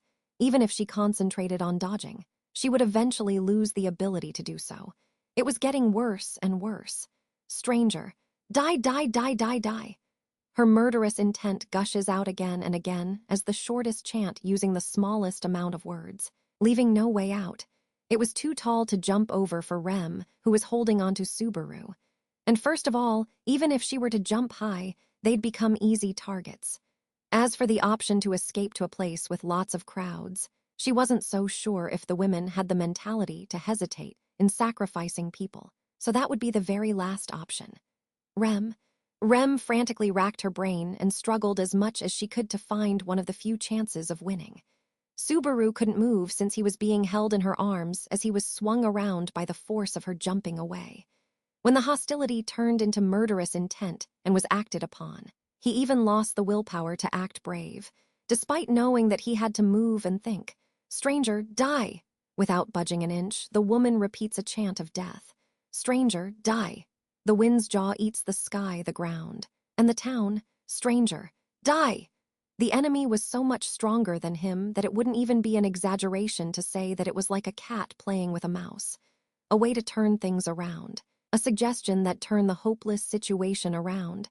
An attack to paint over the distress, Subaru. He had no time to find all that, and he couldn't buy any more of it. "I don't want to die." Subaru's mind and body become chains, and that thought alone was what coiled around him, like a strong curse. "Rem, if I could at least." Rem forces her voice out of her throat in response to the raging wind that was trying to kill them. Subaru knew what was going to come after her interrupted words. She was going to say this. "If I could at least just save Subaru." Subaru. There's no way he'd let that happen, to show that he was against it. Subaru put a little strength into his hands that were holding onto Rem's kimono. He put in all the strength he could muster up into his fingertips. To say that even if he were ripped off easily by force, his heart is the one thing he'd never let someone rip out, Rem. But Rem sensed that from Subaru's slight movements. However, Rem really knew just how bad the situation was, much more than Subaru did, who was restrained as someone was trying to kill them. They were being cornered. Soon enough, the jaw of the wind would take away her legs, slurp on her guts, and devour her life. Before that happened, she just wished for the one she loved to live longer, even if it was just 1 second, "Stranger. Die, stranger. That's not happening. That's enough." Right before the decision lead to action, there was the sound of the jaw of the wind biting on steel. The bite attack changes the space that had been breaking up to this point. It didn't stop with one blow. A loud, sharp sound cut up the night in line with the consecutive bite attacks. Rem. The change even makes the girl who continued to chant and chant death stop moving. Rem, who was holding Subaru, also stopped, and she blinked, wondering what just happened. The one who came into their sights was a tall person with a black kimono that shook at its edges. It was Halibel, who smoked the kaisru in his mouth and stood between them. Rem. "Holly Bell." Halibel. Yes, this is the Mr. Ha you all know. That was a close one, huh? Sue, that would have been bad if I hadn't come." Rem even looked like she'd made up her mind for good. Subaru. "Why are you here?" Halibel. I get why you're curious, but I'll have to postpone the explanation for now. Or else." Subaru could not comprehend the sudden appearance, and his trembling voice didn't make Halibel act any different from how he usually would. It didn't help relieve them, but rather it just increased the feeling that they were in an emergency. Without caring about those thoughts Subaru had, Halibel slowly turned around to face the woman and said, "Halibel, it'd be hard to fight that girl." Halibel says that, sounding like he wasn't even in the mood to fight, and he slowly stepped towards the enemy. Subaru tried to say, "That'd be reckless from behind. However, Rem, let's let Mr. Halibel handle this." Subaru, "Rem, but she's a terrifying opponent, a being with unordinary strength." Halibel was going to fight someone like that. Subaru was trying to say, "We should at least try our best to run away." Rem, "Halibel the Great." Subaru, Rem, "The one deemed the strongest in Kararagi City State, that's Mr. Halibel." Rem's quiet statement makes Subaru stiffen up, unable to use his voice. After that, he looked at Halibel's back as he closed the distance between him and the enemy, and it simply took his breath away. The one who poured alcohol at the banquet, that guy was going towards the enemy, like it was just a walk. Subaru, "This is," Halibel. "Unbelievable is what Sue might be thinking. How about you?" Halibel, facing the woman, takes the words right out of Subaru's mouth, and he talked to her in an overfamiliar voice. He put aside Subaru and Rem, who were behind him, and stood in between them and the woman as if to say, "You have to get past me before you lay a hand on these two." But the enthusiasm didn't show on his face. Halibel was being aloof, just like he would be whenever he took naps at the tenement house. The woman also kept the same attitude. The woman standing still didn't show any interest in Hallible's appearance, and she kept directing the unlimited hostility towards Subaru and Rem. Anything standing in her way would get smashed. Thus, stranger, die! The invisible murderous intent becomes wind, and the attack cuts the space into the shape of a globe. The bite attack went for Hallible, a threat at the end of death that went through defenses and relentlessly devoured its target. There was only one way to protect himself against that. Don't let the bite attack reach him. Hallible. Hallible puts his hand inside his kimono, and he threw something at lightning speed. An object that was thrown at such a speed that no ordinary person could have seen it, that collides with the wind. The bite attack didn't crunch on Hallible's guts. It stopped at a completely different place and crunched on the thrown object. Hallible. It doesn't matter if I can't see it. My nose is extremely effective. Stranger. Hallible. Oh, but don't get me wrong, okay? I'm a wolf of dogs, and that's one of our important aspects.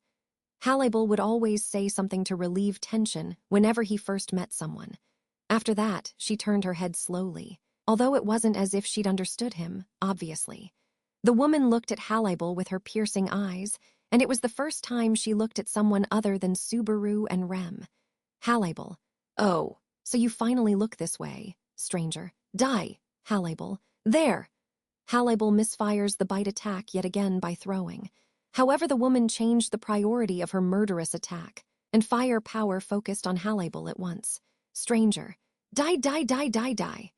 Hallible waved his arms and demolished all the murderous winds wildly fired all at once.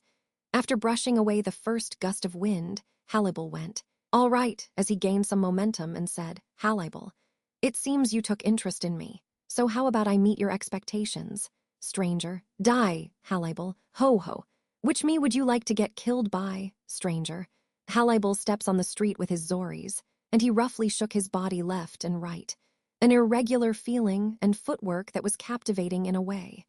Right after that, a Hallible's body shook strangely. Hallible. Now, Hallible, which me would you like? Hallible.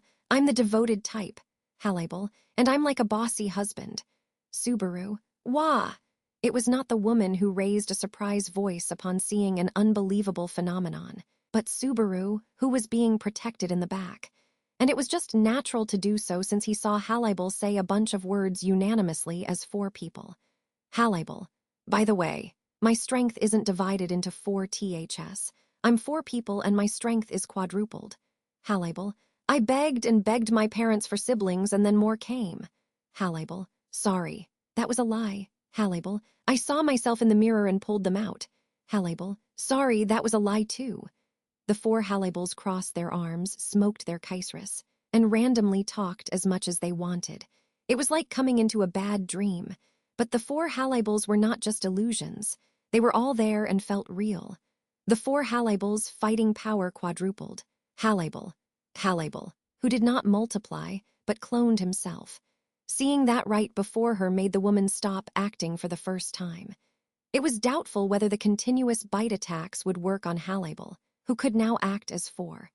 The possibility of having her invisible attacks defended against and getting hit with a severe counterattack increased immediately. Whether or not the woman still had the sense to make such calculations was unknown. However, stranger, die, Hallible. Is that all you can say? Seems like you have some pretty complicated family circumstances. The woman bent her knees and jumped. She easily jumps onto the roof of a building next to her, and she looked down on Hallible and the others while cracking the roof with her bare feet. The moon was in the background. Not one bit of the light in her eyes weakened, and it looked so beautiful that it was beyond human understanding. Hallible, who stood as 4 on the ground, and the woman dressed in black with the moon behind her glared at each other. It felt like time it was going to continue forever. But Subaru, Rem! The 2 of them did not break the stalemate. It was Subaru who could only be there as a spectator. Hallible looked back at Subaru, who held on to Rem as she became dead tired in his arms, and his voice trembled. Taking advantage of that chaos, the woman tries to blend in with the night sky. Hallible. SH! 3 of the Hallibles wouldn't overlook that. The throws attacked the woman from 3 sides, and 2 of the shots were repelled by the wind. However, the 3rd shot drawing an arc slips through the wind and the thrown object. The kunai pierces the woman's thin back. Stranger. The woman gets injured, lets out a slight groan, and she tries to flee. Halibal. Halibal sharpens his hearing and looked out for the disappeared woman's movements for a bit. There was a possibility of her taking advantage of the darkness and continuing the fight. Still, it was apparent that the woman withdrew, knowing that she was at a disadvantage. As a result, Halibal was satisfied and Halibal, guess one should be fine for now. Anyway, Subaru, Halibal, Mr. Hal, Rem is. Halibal finally runs up to Subaru and Rem as he was called out to desperately. At the same time, his clones disappear, and he went back to his normal self like an illusion. Still, there was no time to talk about that mysterious phenomenon. Subaru continues to desperately call out to Rem, who was dead tired in his arms. Halibal, did that black girl's attack hit her? Subaru, I checked, but there are no injuries on her body, but she still fainted and... It was chaos, however. He was sure that Rem had no wounds. She also fainted suddenly. The woman most likely did something after she escaped to the roof. However, it misfired, and as a result, Rem collapsed instead. And that was Halibal. Maybe she casted some strange magic or something. She does feel hot. It feels unreal, but it could be an illness. Subaru, Halibal, that look sure makes me feel nervous. I'll carry her back to the tenement house. Subaru, and no. I'll carry her. I'll bring her back to the tenement house. Subaru interrupts Halibal, who stretched his arms and picked up Rem as he tried to control his shaking legs. Subaru stood up, and for just a moment, his words made Halibal ponder something in his slit eyes. However, he quickly said, "Okay," with a deep nod. Halibal, then you carry her to the tenement house. I'll call a magic user, and we'll meet up with you guys in your room. Use a light street with a lot of crowd to go back. Subaru, yeah, I'll leave it to you. Subaru immediately began to run with Rem in his arms without any objection. He had a desperate look, and his thoughts were covered with uneasiness, but he still had strength to walk. He wouldn't run out of strength before getting to the tenement house. Halibal looks at them go off, and he takes one deep puff of his kaisru as he said, "Halibal, anyhow. The wolf man gives out smoke, and he ran off to the street at night, searching for a magic user. 3, it's all my fault. Subaru, ha. It's all my fault, it's all my fault, it's all my fault, it's all my fault, it's all my fault. Subaru, it's all my fault. Subaru, ha. Subaru rushed to the tenement house with rough breathing, wide open eyes, and a bright red face. He couldn't feel Rem's weight in his arms. He was just one person holding another in his arms as he ran. And yet the burning heat of the blood flowing through his body wouldn't let Subaru stop, as if it had become magma. Subaru. He sprinted as fast as he could. Even though he tried to not shake, it still wasn't perfect. There's no way it was comfortable.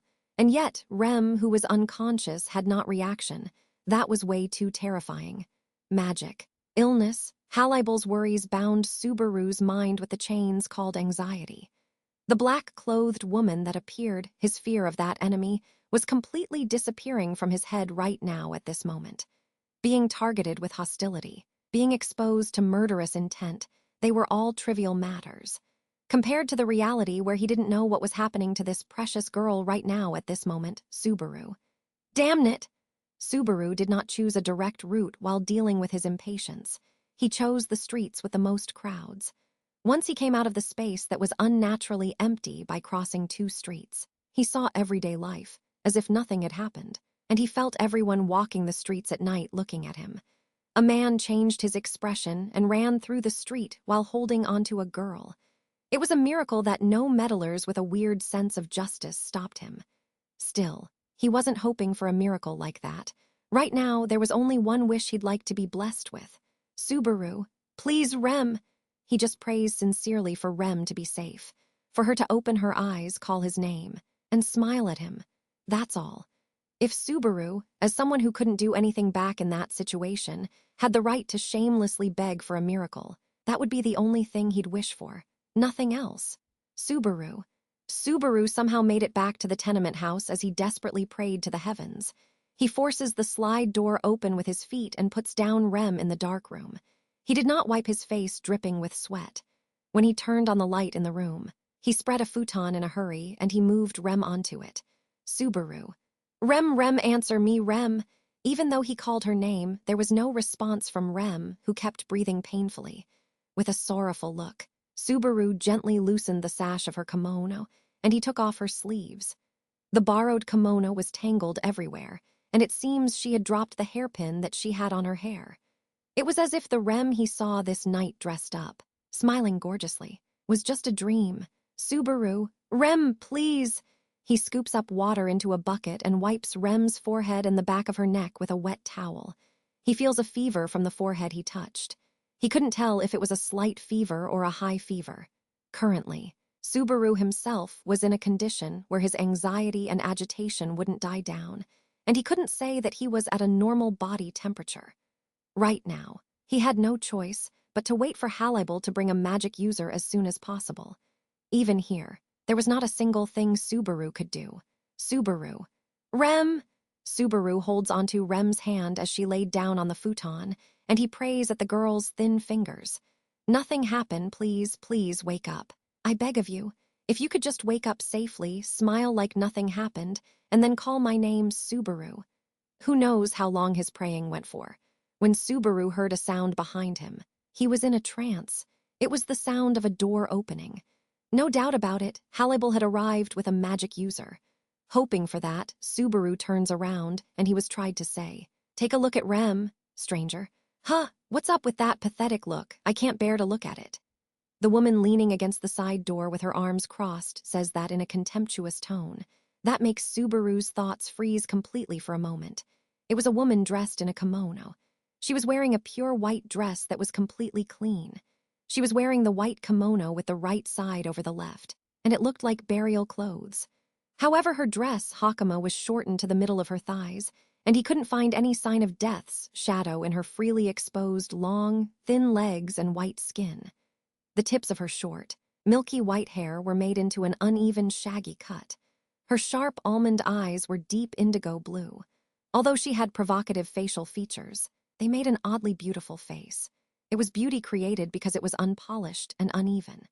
It was like an accidental beautiful face that was created as a result of a wild animals putting together whatever they thought was beautiful. It was an uncanny work of art, made up of truly beautiful things without even being particular about beauty. An unordinarily beautiful face that would take anyone's breath away and make them lose their sense of reality. Subaru looked at that with his very own eyes, but the woman's beauty wasn't why he stiffened up. He had a memory of the woman's face, although vague, and it was also a very recent memory, stranger. "Hello, I'm talking to you, do you even hear me?" Subaru.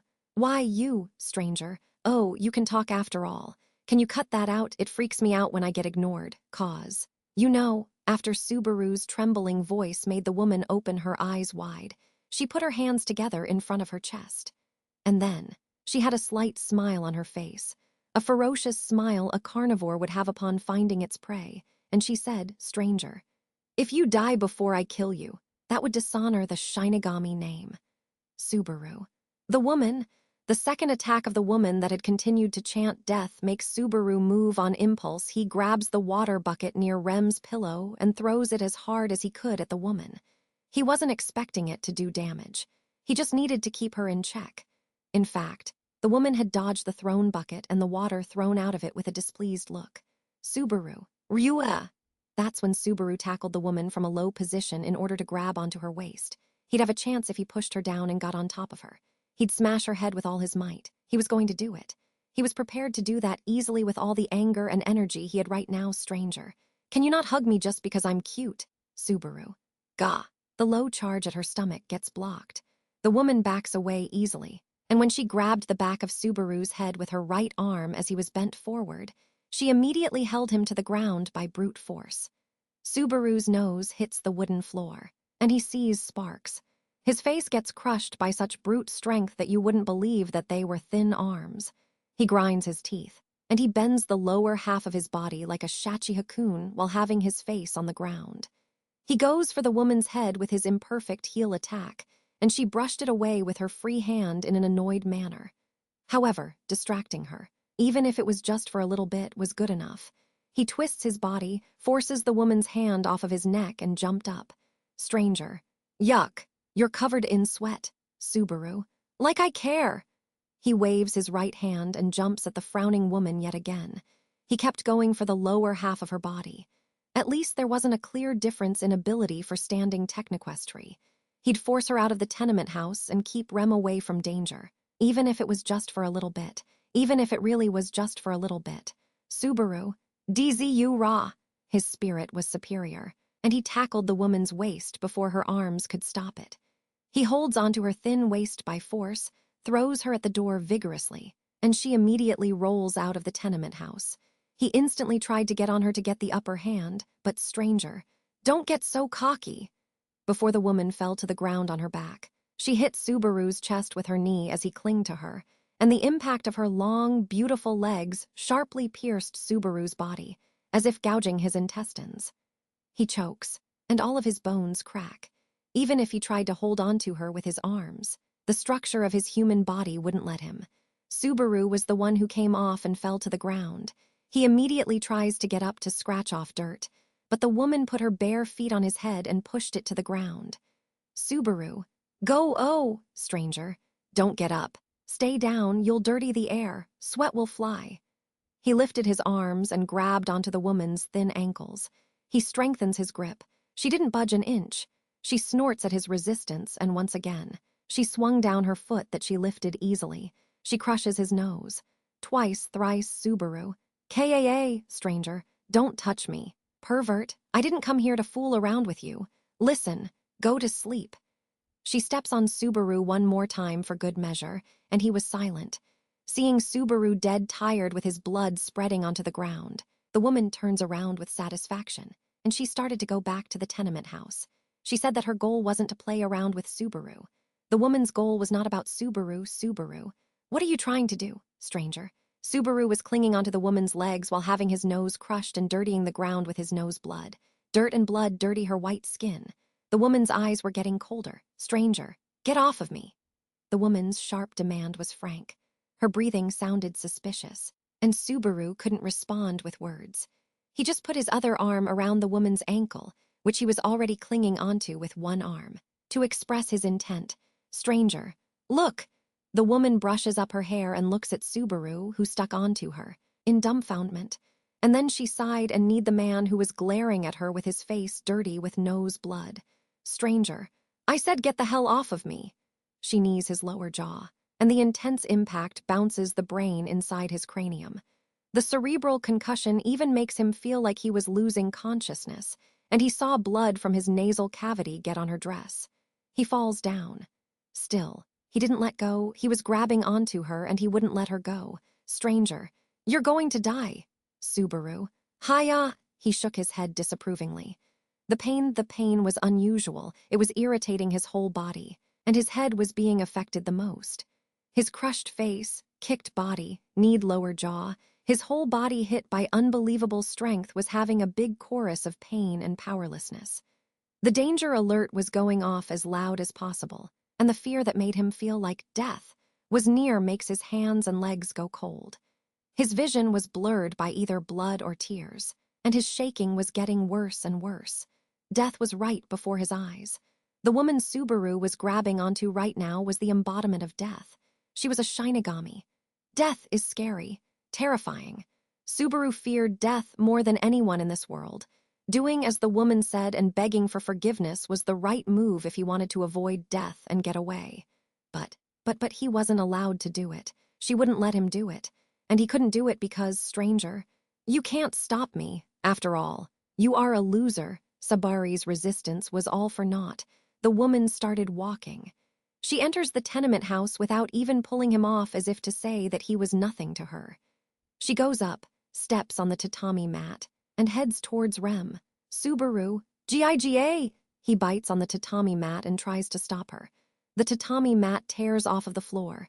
He stretches his legs to a pillar and hanged onto her knee. He takes him off by force.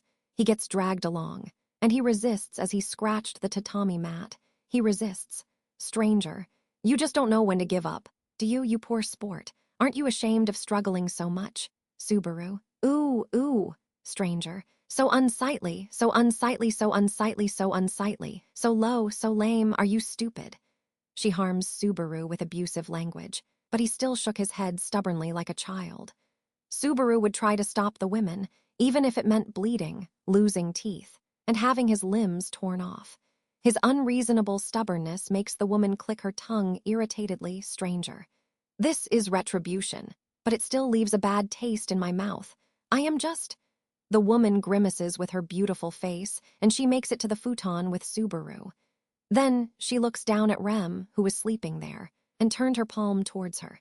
If that palm reached Rem, her sleep would end in an undesired way. Thus, Subaru called out to her woefully, right after. The woman stopped moving. Stranger, ah! The woman's mouth was wide open with her hand reached out towards Rem. She then knits her brows and takes a long look at Rem, who breathed painfully. From top to bottom. Slowly, Subaru swallows saliva with blood without knowing what that look meant. Subaru, what are you? Stranger, ah, damn it, are you serious? This won't do, I can't do this. The next moment, the woman suddenly erupts, and she kicked at the tatami mat as she roughly clicked her tongue. And then, the woman shakes off Subaru, whose eyes opened wide because of her strange behavior, and he sends him flying towards the corner of the room. Subaru, damn! Subaru's carelessness leads to her being released, and he completely regretted his mistake. He falls onto the tatami mat, immediately gets back up, and he tries to grab onto the woman. Then the woman attacked his face with her bare feet. Subaru, gah, stranger, calm down, good grief, what a noisy man. With a dumbfounded look, the woman looks down on Subaru, whose shout was stopped by her kick, and he collapsed onto the tatami mat. After that, the woman points at her own nicely shaped nose as she said, Stranger, your face looks pretty ugly now. Can it be fixed? Subaru, stranger, sure sucks to be a human, since if you get scarred, it stays there. The woman says just that, and she alternates between looking at Subaru and Rem in an annoyed manner. He could tell that the emotion in her eyes wasn't peaceful, so he had to get up and restrain her. However, his body wouldn't listen to him, stranger. Time is up. Guess I have to go. Subaru. Stricken with a sense of helplessness, Subaru gets left behind, and he hears the woman let those words out. Her eyes were not looking at Subaru and Rem, but at the open entrance. She then went towards the entrance, towards the tenement house, just like she said, without doing anything to Subaru and Rem. Subor. Why, stranger? Just curse at your bad luck, tremble and regret as much as possible. He was unable to put together the words to stop her, and he had no clue what the woman's sharp parting remark meant. Subaru just stayed silent, stained the tatami mat with the blood coming from his nose, and he could only watch the woman leave. Then for a while it was just Subaru and Rem, who was breathing painfully. Left in the room, Halibal. Sue, are you okay? What happened? Halibal arrives late to the chaotic situation. When he was called out to by the dog face that rushed up to him, Subaru moved to breath heavily from his nose clogged with blood and his mouth as he said, Subaru, take care of Rem. Subaru says that to the wolf man taking a look, and his consciousness disappeared. For stranger, with this, the treatment is over for now. Now you just have to rest. The old healing magic user says that, and he wiped off the remaining traces of blood on Subaru's face. The old magic user actually quickly finished the treatment after he examined Subaru, who was half alive. Because of that, he went from having wounds all over his body to having serious body bruises, and the dull pain in his nose settled down to a level where he could ignore it. Now he'd have no trouble doing the very least. Standing and walking. Halibal. Sue, how are you? Think you're good? Think you're gonna die? Subaru. When I bite with my jaw, I feel pain that feels like my body is getting joint locked, but I'm not dying somehow. Thanks. Thanks. But, Halibal, hold it. I know that you want to prioritize Rem. However, you can't just forget about your condition. Halibal, who shrugged his shoulders, and he forced his opinion before Subaru could, who mumbled. Halibal had returned to the tenement house, and the one he looked at was Subaru, who had stained the tatami middle in the middle of the room with blood, and fainted as he said something like a will before doing so. Rem was sleeping on a futon, and if Subaru were to debate who was having more of an emergency, unfortunately he'd have no chance of winning. But in Subaru's heart, he still wanted to prioritize Rem, Halibal. Rem can't do whatever she wants, of course. However, that goes for you too. That's the decision I came to fairly with Sensei. You owe me, right? Forgive me in consideration of that. Subaru. Oh, you, for letting them live in the tenement house. And for saving his life just now. He kept getting more and more indebted to Hallible. Plus, he wasn't so shameless that he'd consider worrying him as paying off his debt. Subaru. Okay, but apart from that, Sensei, please take care of Rem. Stranger. Leave it up to me. You guys are getting in my way. Leave to the front. The old magic user responded bluntly and waved at Subaru, who bowed his head. Following his instructions, Subaru and Hallible leave to the front of the tenement house. On the way, Hallible stretched his long arms and helped prevent Subaru from almost losing his balance because of body pain. Hallible. Whoa, you have to be careful. Sue, you just started recovering 2 minutes ago. Subaru. You start to worry too quickly. But you really did save me. Hallible. Sue, being honest, this is just wrong. But it pains me to be thanked. After all, I really failed at predicting an attack in the tenement house. The two of them were sitting next to each other on a bench placed in front of the tenement house. When Hallible lit his kaisru, the smoke he inhaled went out into the night sky. And he said that, Hallible, I didn't expect her to attack continuously. I thought that she wouldn't act for a few days. Subaru. It wasn't even close to a few days. We met again within 10 to 20 minutes. Hallible. I was really shocked when I saw you bloody in the room. I thought to myself, I messed up by sending Sue back home alone. Let's not make the same mistake next, Timmy. Subaru. That situation won't happen to me again. Hallible. So, I was going to go attack the enemy. And then Sue talked. I thought your heart had stopped beating. I thought you were dead. Subaru. Ah, right. Hallible. Hallible goes from looking at the sky to looking at Subaru's profile. It was a brief exchange, but it was clear that Subaru's thoughts were elsewhere. Subaru was not focused on his conversation with Hallible. He was thinking all about Rem's well-being as she was being diagnosed in the room right behind them. He trusted the old magic user's skill in relation to external wounds, enough with his own body. However, Rem didn't have external wounds. It was an illness or perhaps Hallible. I don't think it's magic, though I only took a glance. Incidentally, you can consider it to be different from a kind of black magic, rest assured. Subaru. How can you be so sure? Hallible. Because I'm a black magic specialist. You can believe in my stamp of approval. Subaru. A black magic specialist? I can't just let that comment slip by. Hallible. There's a long story to my past. For now, just think of it as one less thing to worry about.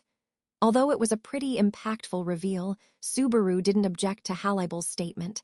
It was concerning. However, he wasn't concerned about it right now. Just like Hallible said, that was one less possibility of a threat to Rem's life.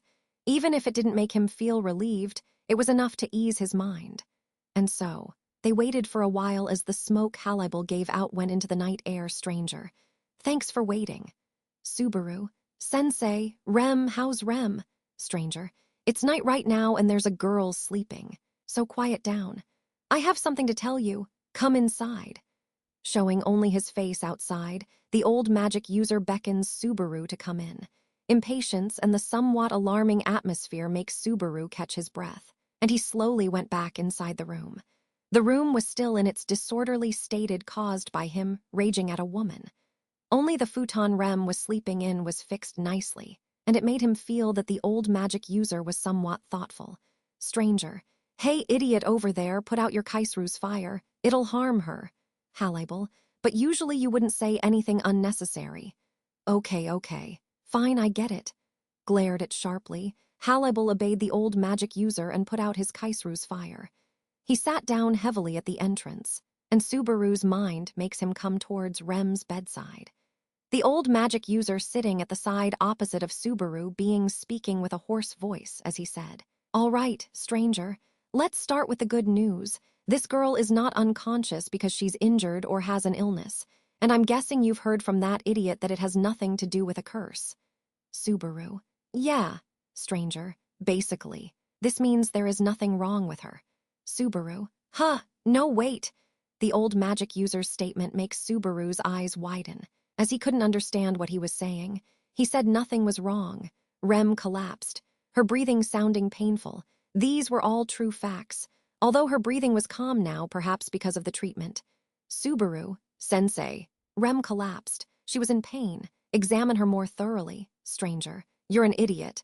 Just like the one over there. You jump to conclusions too quickly. I'm not done talking.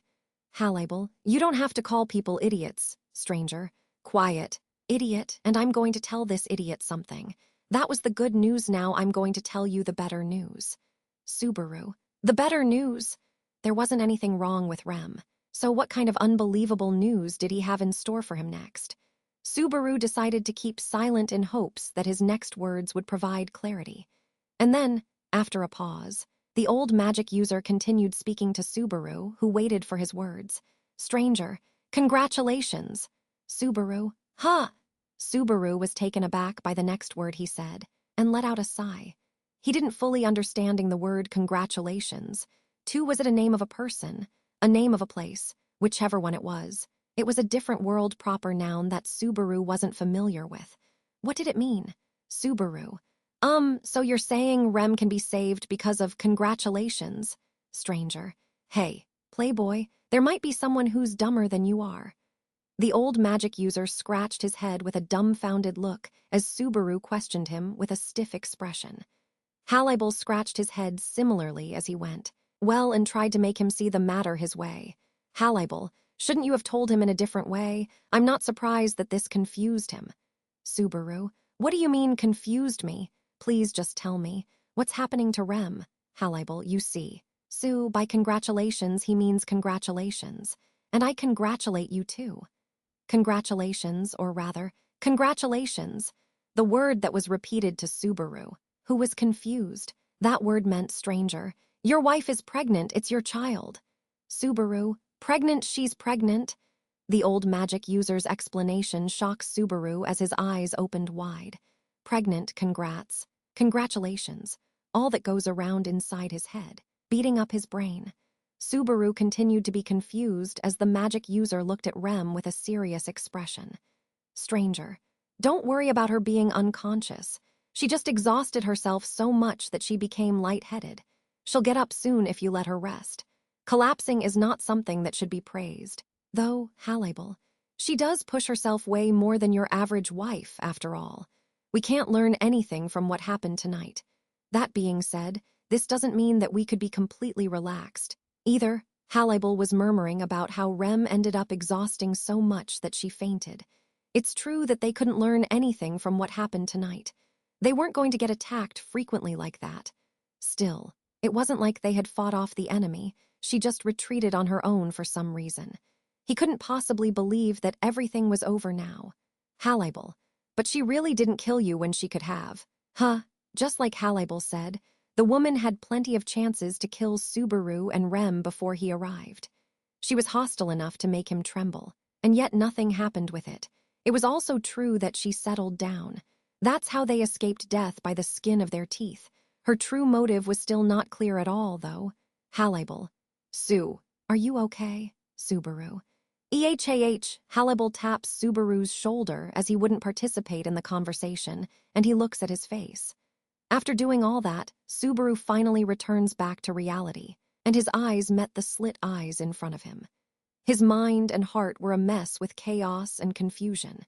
It seemed Halibel could tell, and so when he made eye contact with the old magic user and they nodded at each other, he said, Halibel, Sue will be leaving for the night. The girl from earlier shouldn't come now. I have something I want to tell you, but that can wait until tomorrow. Sensei. Stranger, let your wife sleep. You should get some rest tonight. Too, Halibel. So that's that. Halibel and the old magic user take turns speaking to Subaru, and he nodded at them in silence like a doll. When he made that slow movement, Halibel grabbed onto Subaru's head, and then he forced him to turn around to Rem. Halibel, Sue, you have to be the first one Rem sees when she wakes up. Got it, Subaru. Gee, got it. He tells Subaru something else again, and his eyes finally vacantly settle on one place. Halibel makes sure Rem was in his black eyes, and he quietly gets up with the old magic user as they leave the room. He was helped countless times in this night alone. Subaru really should have stood up and saw off the two of them, but he didn't have the energy to stand up, and they didn't want him to do that. They put the fallen door back up, and the helpful guests leave the room behind. Left behind, Subaru silently reaches out for Rem's hot hand as she was lying down on the futon. Chaos and confusion were still heavily disturbing Subaru's mind. They told him to rest, but even if Subaru was shameless enough to sleep in a situation like this, he wasn't going to be irresponsible. First, he was going to wait for Rem to wake up and make sure that she truly was safe. Subaru had to make sure of it before he could think about anything else. Subaru. Rem! Subaru shortly calls her name, and he continues to gaze at the girl's face as she slept. Only the breathing of Subaru and Rem, the married couple, was left in the room. A few hours had probably passed since then. It was about to be the break of dawn when Rem nervously opened her eyes slightly. Rem, Subaru! The color of the sky changes into signs of morning, and the dim light faintly shines on the room through the window. A weak light was in Rem's bright, light blue eyes in this scene that was shaded a color between black and blue. Subaru. Good morning, Rem. Rem's voice, which made it sound like she was dreaming in a way, brings Subaru back to reality. Subaru's thoughts were engulfed in a swirl of stagnation in these past few hours he spent staring at Rem's sleeping face. The tumultuous day, the busy banquet at night, suddenly having his life threatened on the streets at night, getting severely hurt at his own home he arrived to. The opinion of the old magic user that came afterwards. His thoughts on all of that were put on hold. It felt like he kept having recurring thoughts, and it also felt like he kept looking away from them. In any case, he used waiting for Rem's awakening as an excuse to avoid wanting an answer the time he could have used to run away ended, and it was now the time to face the situation. Subaru. Rem blinks with her tired eyes, and she slowly moves her head while being half awake. In the middle of doing this, she notices Subaru holding onto her hand, and she happily broke into a smile as she went, hee. Rem, what's wrong? Subaru, you were holding my hand while I was sleeping. Rem's flower-like smile slowly stiffens, and she starts to open her eyes. Her consciousness gets freed from the cage of slumber. She puts her thoughts in order as the memory of last night came back to her vividly. Rem holds onto Subaru's hand harder, and when she sat up in a panic, she said, Rem, Subaru, are you injured? I fainted, and then, why, Subaru? Calm down, Rem, I'm fine, and I don't have any injuries now. Subaru hid the second disaster that happened in the tenement house, although he did hesitate a bit. If he made it clearer, the traces of Subaru getting physically abused in the room would become noticeable. However, she wouldn't be able to tell with the current dimness anyway. It was okay to cover it up, just for this moment. Fortunately, Subaru's reply didn't make Rem suspect any chaos, and she was relieved.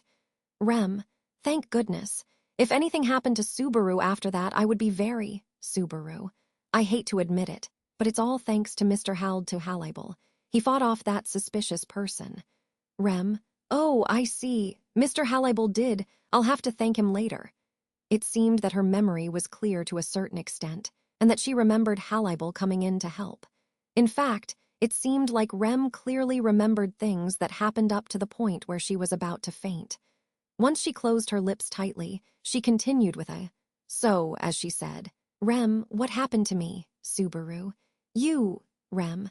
What I remember is that Mr. Halibel showed up, and then I focused on my forehead to protect you as much as possible.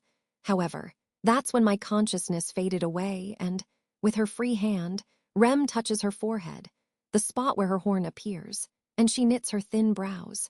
Her poor condition and fainting, Rem had no idea what was the cause of those things. Rem, I've never fainted like that before, I'm sorry, Subaru. Why, you don't need to apologize. I should be the one doing that. You're always saving me. I wasn't able to move promptly in a time like that. That was really pathetic of me. Rem, no, that's not true. Rem's apologetic attitude hurts him inside. Subaru shakes his head at her apology and harshly condemned himself. He could not be afraid anymore, and that also went for the powerlessness and cowardice he described to her. He was being spoiled by Rem's feeling of guilt and delaying important news for as long as possible. After confirming Rem's safety, his thoughts would move one step forward. He had to move forward. Subaru, Rem, listen, The truth is that you were examined by a magic user after you suddenly collapsed. Rem, okay. Subaru had a determined look, and Rem nodded with seemingly stiff cheeks. With a serious look, he told her that she was examined by a doctor. It was natural for her to be nervous. However, Subaru, with how he was right now, really did not have the composure to show concern for her nervousness. He hesitated many times and wet his dry lips. Seeing Subaru do that, Rem closed her eyes as she said, Rem, Subaru, please let it out. Whatever the truth is, I'll accept it. Subaru, Rem, even if it's that I don't have much time left, I'd like to spend it with Subaru and Subaru. Apparently, you're pregnant. He interrupts her with that. Rem, he's going to let me know that I have a serious illness. Rem was preparing herself for something like that, and so she was taken aback. Rem opens her eyes, and she was looking at Subaru in dumbfoundment. Subaru nods at her, forgets about the dryness of his lips, pushes away his hesitation, and repeats himself. Subaru, Rem, you have a baby inside of you. A child, and it's ours. Rem, hearing those repeated words with her eyes wide open. Rem rubs her stomach with her hand that Subaru wasn't holding onto. She still couldn't tell with how it looked. It could be a misdiagnosis. That's how unreal it felt. A new life was inside of Rem, and it was theirs. Subaru, were there any signs, something that seemed weird?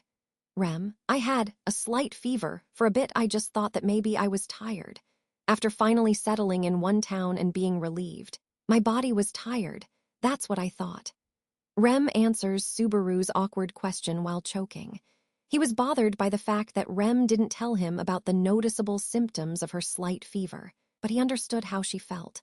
It was when their lives were finally starting to settle down. She didn't want to use her poor health as a reason to interrupt that. Subaru would have done the same thing if he was in her position. Rem, a child inside of me, a child. Subaru's and mine. Subaru, you fainted because you've been acting different. You're in this condition where you get tired more easily than usual, and you've been getting exposed to danger, getting tense, exhausted. Rem, I'm sorry. Subaru, like I said, you don't have to apologize. I've always been the one who should be apologizing. He made Rem overwork herself, which he shouldn't have done. Even though he didn't know that she was pregnant, that was no excuse. He selfishly brought Rem with him, and he was a burden to her because of his own incompetence. They did not finally have an everyday life. Even a dangerous situation like that was just like how they were before. Subaru. He couldn't forgive himself for that. The one who couldn't even move in his last moment. The weak one who couldn't even accomplish his goal of not letting that person get close to Rem and was saved just because she was fickle. The one who was always hurting Rem. Natsuki Subaru. Rem, Subaru, what is it? The hesitation in Rem's words becomes clear. Subaru notices her agitation, and he spoke as kindly as possible with his voice to get her to relax. As he did, he had only one thing in his mind, which was that he wanted to keep her away from him after all the times he's hurt her. Rem nervously beings to talk to Subaru as he felt that way. Rem, Subaru, what do you think? Subaru, what do I by that do you mean? Rem, we have a child about that. Do you regret it? Her next words were probably going to be something like that. Rem's weakness for not saying it and his own stupidity for making her say it makes Subaru tremble, as if he was struck by thunder. He was an idiot, a complete idiot. There should have been other things he had to say to her other than the fact that there was a baby inside of her at this moment and that they were blessed with a child. There were things, but he was such an idiot. Subaru. Subaru speaks reflexively, and that's when he had trouble putting it into words. Rem's watery eyes were sincerely staring straight at Subaru, waiting for his answer. Doing something like saying a thoughtless statement on the spur of the moment would be unacceptable. Now was the time to make his frozen thoughts move again in front of Rem and ask his mind a question. The new life inside Rem is Natsuki Subaru's. The first emotions he felt when he imagined seriously facing their new life that was growing. That was Subaru. Let's see. I think I like it and I'm glad. Rem, Subaru, we have a child, a baby, and that makes me. He faces the very first deep emotions he had. He felt surprised. He also felt anxious. But more importantly, he felt passion. Natsuki Subaru defined that passion welling up in him as the first time he learned what it meant to be glad. Subaru was happy to have a child with a girl so precious to him. Subaru. Rem! Rem! Fua!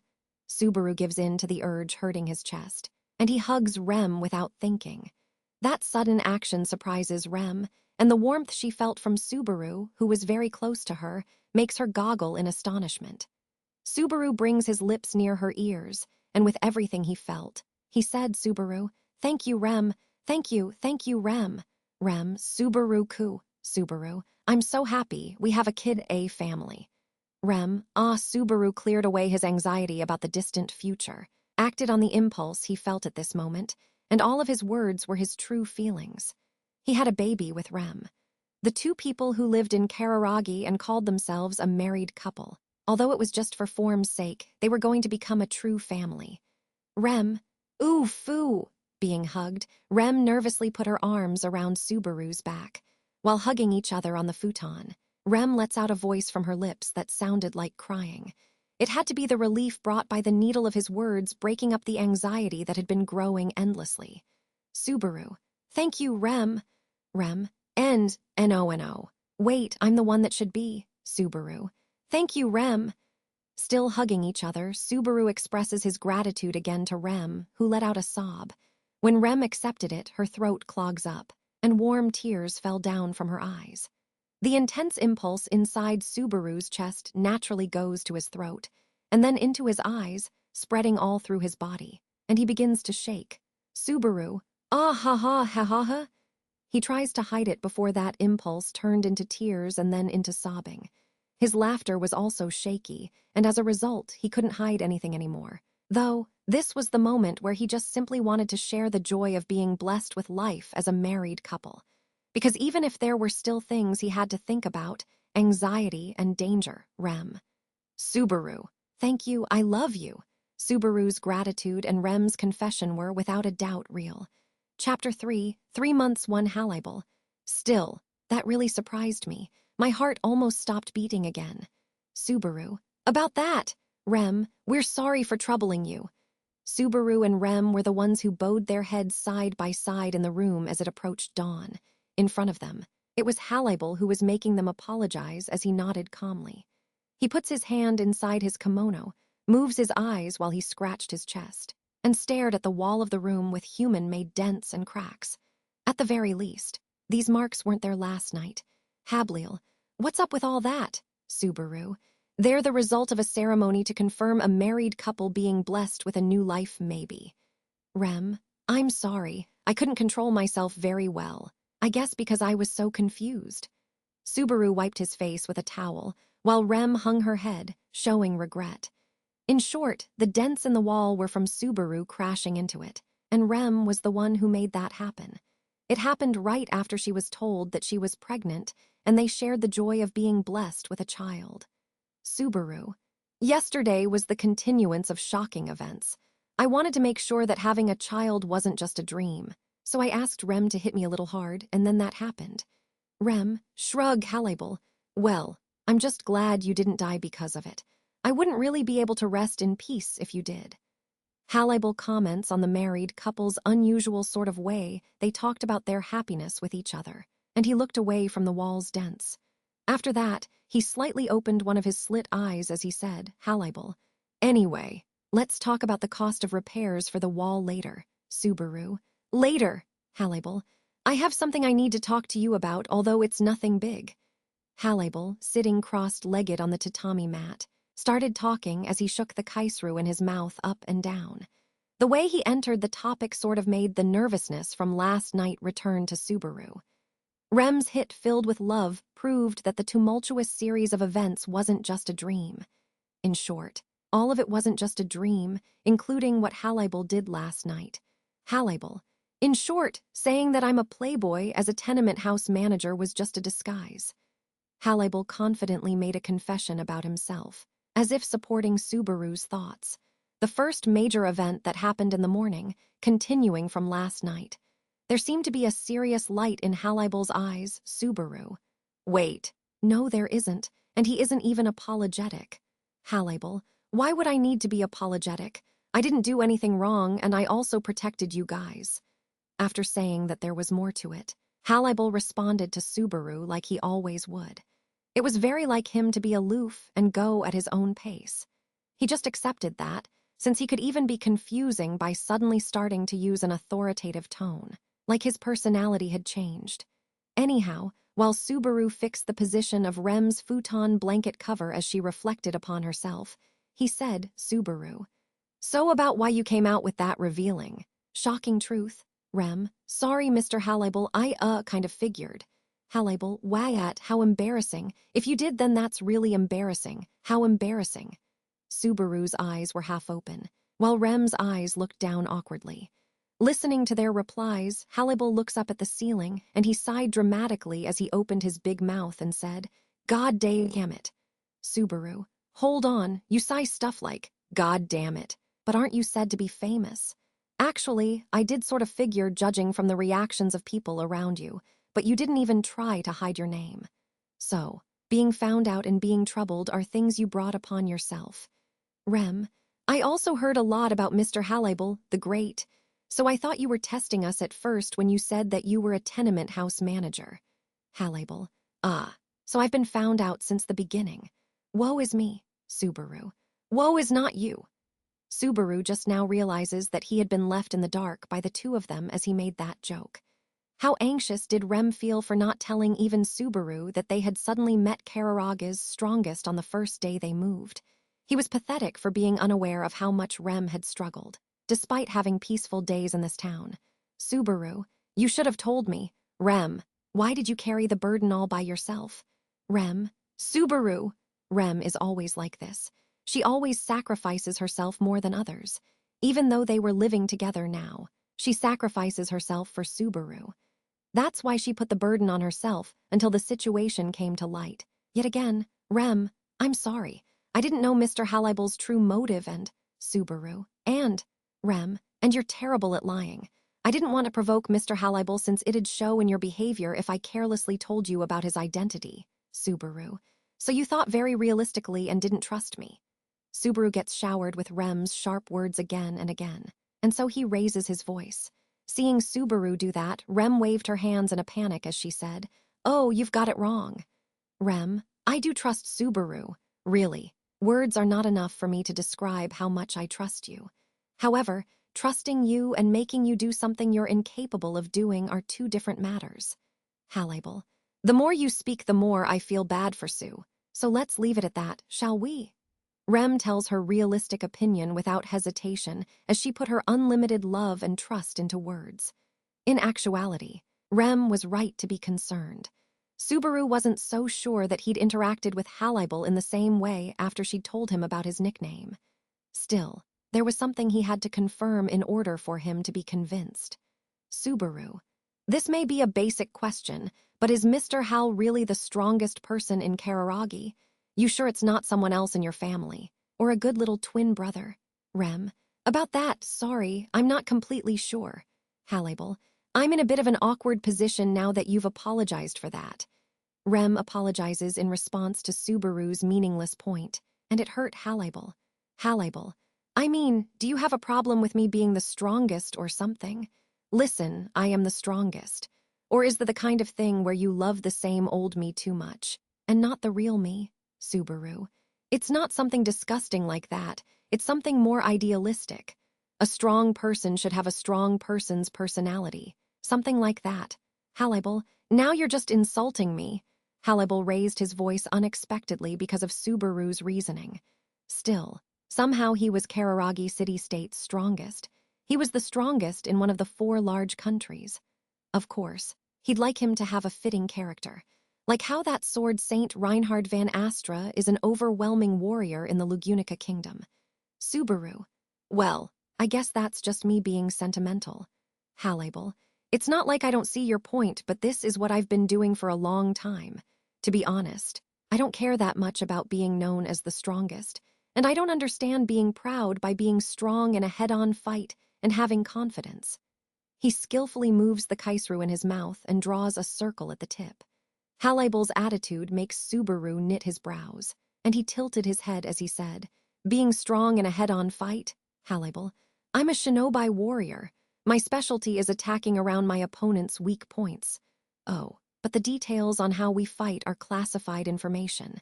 It'd endanger our existence. Sorry, we're all mostly dead now besides me. Subaru, I don't really get your joke on getting wiped out. Also, a shinobi, Habel. Oh, people from outside the country might not understand it.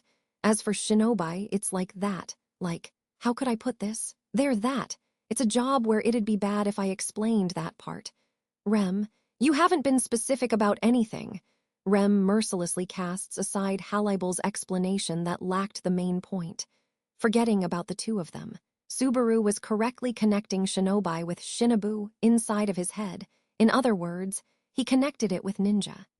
He went from being astonished by the existence of wasu and wafu culture, from katanas to chopsticks, and now finally even ninjas. Because of this, Subaru didn't have trouble understanding it. He didn't, but because of that, Hallibel's confession now had a different meaning. He was obscuring various parts of his confession by joking, but there was some truth in his main point. That is, there was going to be some catch after finding out that he was a ninja. Subaru, Hallibel, Sue, you look pale, are you okay? Subaru, what do you want from us? Subaru, cheeks stiffening with caution and nervousness, questioned Hallibel, who sat cross-legged. Next to him, Rem also gets affected by the nervousness, and she gripped tight onto the futon blanket cover. Hallibel could become a foe or an ally, depending on how he acts next. And if he turned into their enemy, Subaru would have no chance of winning while holding Rem as she was pregnant. Hallibel, if, say, in this situation, I said your lives, what would you do? Subaru, I would. Hallibel, Subaru, I would make excuses and say that we've been neighbors all this time, Rem and I are newlyweds, she's pregnant, and I'd shamelessly beg for our lives in desperation, appealing to your emotions, probably. Hallibel, I see. Subaru's voice and facial expression were truly serious, and that was his reply to Hallibel's question. After that, Hallibel sighed, and his eyes opened just slightly in surprise. However, Rem, who listened to the same declaration Hallibel heard, smiled at Subaru's reply. She reached out for her husband and held onto his free hand as proof of her trust. Hallibel sees the two of them unite like that, and he changed the way he held onto the kaisru with his hands. And then Hallibel, wahahaha, Sue's so lame, so uncool, making that face in front of your wife. Appeal to my emotions, aheha. Subaru, you're laughing way too much. Hallibel, oh, of course I'd laugh, ah. Ha ha ha, I'm gonna die of laughter. So this is what you were trying to do, an ingenious scheme. Subaru, that's groundless, and I did reply seriously. Hallibel, I know. After laughing his ass off, Hallibel wiped away the tears he had from laughing too hard. Then, being looked at by Subaru's displeased eyes, the wolf man raises his hands as he said, Hallibel, ha, man, that cracked me up. Sorry for laughing, but you can relax. The hypothetical situation was absolutely hypothetical.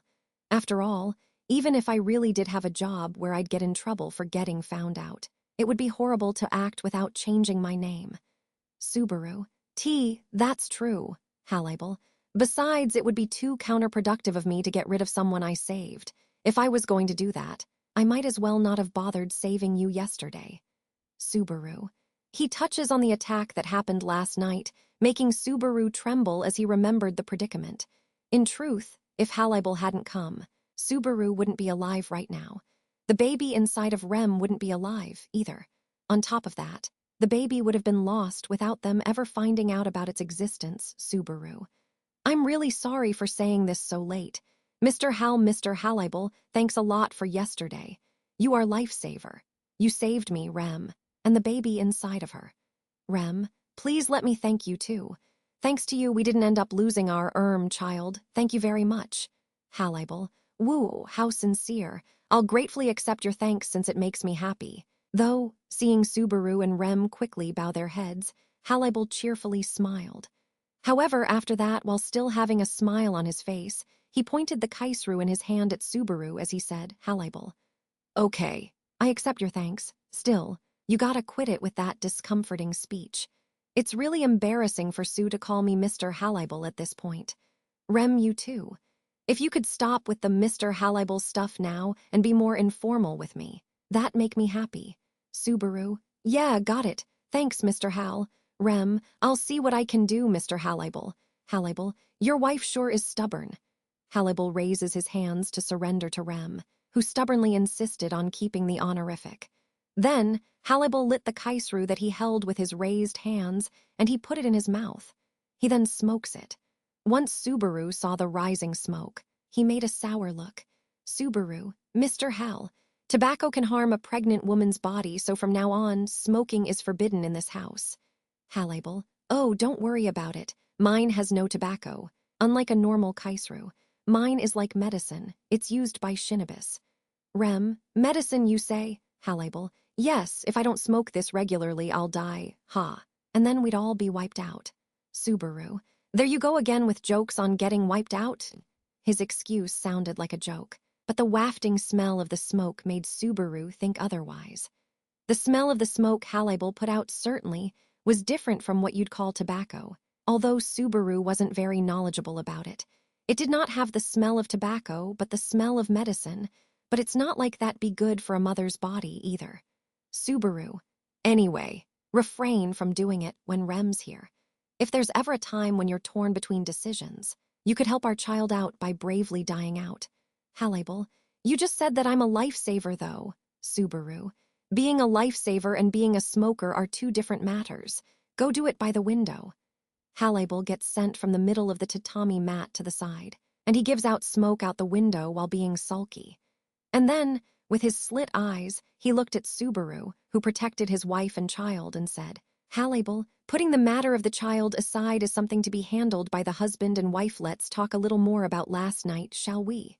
Subaru, all right. Hallible, so, first I want you tell me about that person from last night. Do you have any idea who that girl is? Subaru. He starts talking about last night, and Subaru hesitates to answer his question about knowing who the culprit is. He'd never seen that woman with a blade-like presence before. They truly weren't acquaintances. Still, it wasn't like he had no idea why she'd attack them. The woman was clearly going after Subaru and Rem. This wasn't like something where they were unluckily dragged into an indiscriminate attack, since they were attacked not once, but twice, and she chased them all the way to the tenement house. There could only be one reason as to why they were being chased, someone with such bloodlust. It had to be because Subaru and Rem were living alone together. Subaru. Why? Hallible. Why? Subaru moves his stiff cheeks and his lips, and he tries to touch on who she might be. However, the fierce Subaru should have forgotten about returns, and it continued to tear his mind apart as he tried to open the cover to his memory. Actually, he didn't forget it. He had never forgotten about it. The fear was still coiled around Natsuki Subaru as the chains of regret. Subaru. Even the two letters of the words he tried to speak were unbearable for his tongue. Seeing Subaru act like that, Hallible impatiently played with his whiskers with his fingers. And then, Rem. Subaru. Last night's culprit isn't who you think it is. Subaru. Rem. I know what you were feeling and what you were thinking just now, and I don't think you're right, yes. That's what I'll say. There was an unexpected difference in their opinions. Subaru instead opened his eyes wide at Rem, who made that statement. She nods at Subaru, and Hallible gave him a serious look. He takes that look head on, and Hallible slightly opened one of his eyes as he said, Hallible, you shouldn't lie to take care of Sue. I know this doesn't sound convincing coming from someone who calls himself a playboy, but we aren't playing around here. This is a life-threatening matter. Rem, I'm not lying. I have the nose to sniff out that enemy. I couldn't sense it in the person from last night.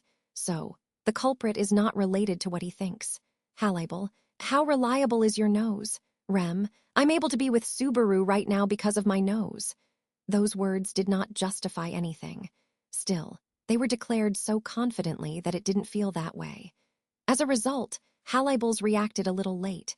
Meanwhile, Rem brought Subaru's arms towards her, and she hugged them firmly. Rem, here's proof. Hallible, Sue and Rem sure are quite the troubling neighbors. Subaru, says the guy who hid his identity. Hallible, I wasn't able to hide it though, but you got a point. Then I guess we're neighbors in the same boat. We're friends at this tenement house, so let's get along and work together. Hallible suddenly smiles, and he faced the two people who were close to each other as he suggested to work together. His words surprised Subaru, and then Rem and him look at each other. They didn't understand his true motive. Kararaga's strongest was going to help them in this situation where they had no allies and were being targeted by an enemy of unknown affiliation. It was a charming proposal, but he still wanted to know Hallibal's intentions before jumping at it. What did he have to gain from supporting Subaru and Rem in this situation? Subaru: I don't get why you'd help us out so much. Hallibal: don't stress over complicated things. Elder asked me to take care of you guys, and plus you have no friends. Fussing over pros and cons is a part of Kararagi, however losing friends is an extraordinarily heavy loss. Isn't it just natural for me to act so that I don't lose any? Hallibal says that, and he makes a gesture that looked like a wink as he normally would. He wasn't completely sure if it was a wink because both of his eyes were always squinted like slit eyes. Everything about his behavior lacks seriousness, and so it didn't feel like there was an ulterior motive behind him doing it. Everything about Hallibal's character is aloof, and that makes him who he is. That's exactly why he believed him and why he didn't think he was just telling a lie he'd like to hear. Subaru: I understand. Thanks a lot for saying that. We're going to rely on you so much. Hallibal: Yep, depend on me as much as you want. Once you become parents, you won't be able to whine with the child there anyway. Now's the time to depend on me before that happens. Subaru felt temporarily relief, saved by his generous response. Once Hallibal nodded at Subaru, who was finally relieved, he continued by saying, Still, Hallibal, we have no idea who the culprit is. That's our biggest problem. Subaru: About that, how about you make around 1,000 clones and overpower her by sheer force of numbers? Hallibal: You truly are going to depend on me a lot, also. Cloning is pretty much my trump card. I can't just use it recklessly. 1,000 clones is impossible, and I'm bluffing pretty hard when I'm 4. Subaru: How about your sense of smell as a wolf? Maybe you can go after the culprit's smell or something with that. Hallibal: About Thayet, I did try it. Hallibal snorted at Subaru, who had his clone tactic rejected and suggested an alternate plan. As he moved around his black nose and sniffed, he said, Hallibal: How strange. I can't smell that girl's scent anymore. If you want to escape my nose, you have to get rid of your scent pretty carefully. I guess she's just that skilled. Subaru: This means she's taken countermeasures against Mr. Hal. In this situation, what's terrifying is that woman's meticulous planning. In regards to the sequence of events of last night, Hallibal becoming Subaru and Rem's ally was still unconfirmed information. However, the woman perfectly prepared for that uncertain factor, and she attacked. A night attack after people were cleared from the street, and a surprise attack where she came after him at the tenement house. In a way, both of these attacks weren't matching in meticulousness, especially in the latter event where they exchanged some words to a certain extent. Hallibal: Basically, right now, we'll just have to wait and see. No unnecessary sacrifices will be made this way. Although I did talk about this with the town's policeman just in case. It'd be problematic if the town became covered in bodies after picking a fight carelessly. Subaru: It makes sense to clear out people. You think they'll find her? Rem: You shouldn't expect much. I think I should just take the initiative and act. Subaru: You absolutely mustn't do that. Subaru rejected Rem's frail opinion with powerful words, although there still weren't any changes showing in her appearance. Rem was pregnant. He wasn't going to allow her to overwork herself. He even wanted to make her take a break from her job at Temple Elementary School and rest at the house. Then, Subaru suddenly had a realization. Subaru: Crap, what am I going to do about work? Rem: I have to go to Temple Elementary School too. Subaru and Rem, who were focused on the conversation, noticed that it's right around the time to leave for work, and their faces became pale. This was a critical moment for Subaru if he wanted to keep his job, and of course, it also was for Rem, who was a full-time worker. Absences from work without notice were inexcusable. ICD, inform, contact, discuss, is essential for a working adult. Hallibal: Should you really be worried about that right now? Subaru: Don't be stupid. Don't lump me with you when you have unearned income. We're going to eat, whether or not there is an enemy. Money is needed in order for us to eat. We aren't going to miss anything in our daily life. Subaru talked back to Hallibal, who acted shocked, and he continued with a, "Besides, Subaru, this is frustrating. It's so outrageous how this keeps messing with the flow of our lives even though it's all her fault. I'm not just going to sit back and let this happen." Halabel. Their daily lives were still waiting after the reasonable attacks by the enemy and repelling danger. Subaru and the others had lives to live even after their eventful story. Therefore, he absolutely couldn't stand breaking down what they'd built up. Subaru, plus we have a tight family budget. Rem, and we're going to have one more member, so we need to save up. Halabel, what kind of threat is this? You two truly are a ridiculous married couple. They used their lives and their new life as an excuse, and Halabel went into deep thought with a troubled look. The two of them were firmly determined. Understanding that, Halabel let out a deep sigh with his big mouth. Halabel, the enemy probably won't attack today or tomorrow for now. Subaru, what makes you say that? Halabel, she took countermeasures while considering my nose. Right, I came to this conclusion because I don't think that she'd rush it and make a mistake. Rem, I think he has a point. Rem also agreed with Halabel, who raised a finger. Subaru was convinced too, as he said, I see. They were thinking that the enemy wouldn't do anything without enough preparation, precisely because she is smart. You could say that they trusted her meticulous style, although it wasn't very fitting for someone who'd hurt him so much. As long as they followed the twisted trust that came from the right track, Halabel. I'll stay with Rem for today. That way, Sue can also relax, and the doctor from yesterday can come too once it becomes fire time. Subaru. Got it. I'll go to the palace and talk with Mr. Riffin and the landlady. I'll tell Temple Elementary School that Rem will be taking a day off. Too, Rem. Yes, it's unfortunate, but please do. Although Rem seemed bummed out, she nodded in agreement with Subaru's plan without opposing it. As for Subaru's job, he had no choice but to reveal the situation and wait for Riffin and the landlady's decision. It was depressing how the hinted path to being promoted to a full-time employee was undoubtedly far away, though. However, once Rem moved forward in stages of pregnancy, she'd no longer be able to work at Temple Elementary School without being hindered by the enemy. That alone was a sure fact. Rem, please let me continue for as long as possible. Subaru, we'll have to have a good talk about that too. Rem, okay, it was now Subaru's turn to support Rem as she was dealing with two problems, her job and her pregnancy, so that no other agonizing things would torment Rem's heart, even if they were justifiable. Subaru, all right, although it's extremely hard for me to do this, I think I'm gonna go to work. Halabel, you should just quit if it's so hard for you. Subaru, don't just say that so casually, undeserving noble. I'm going to be that. You know, from now on, I'm going to be the provider of my family. He says that and somehow stands up after almost getting smashed by the weight of being a provider. That's right. Rem has a baby. Subaru's going to be a father.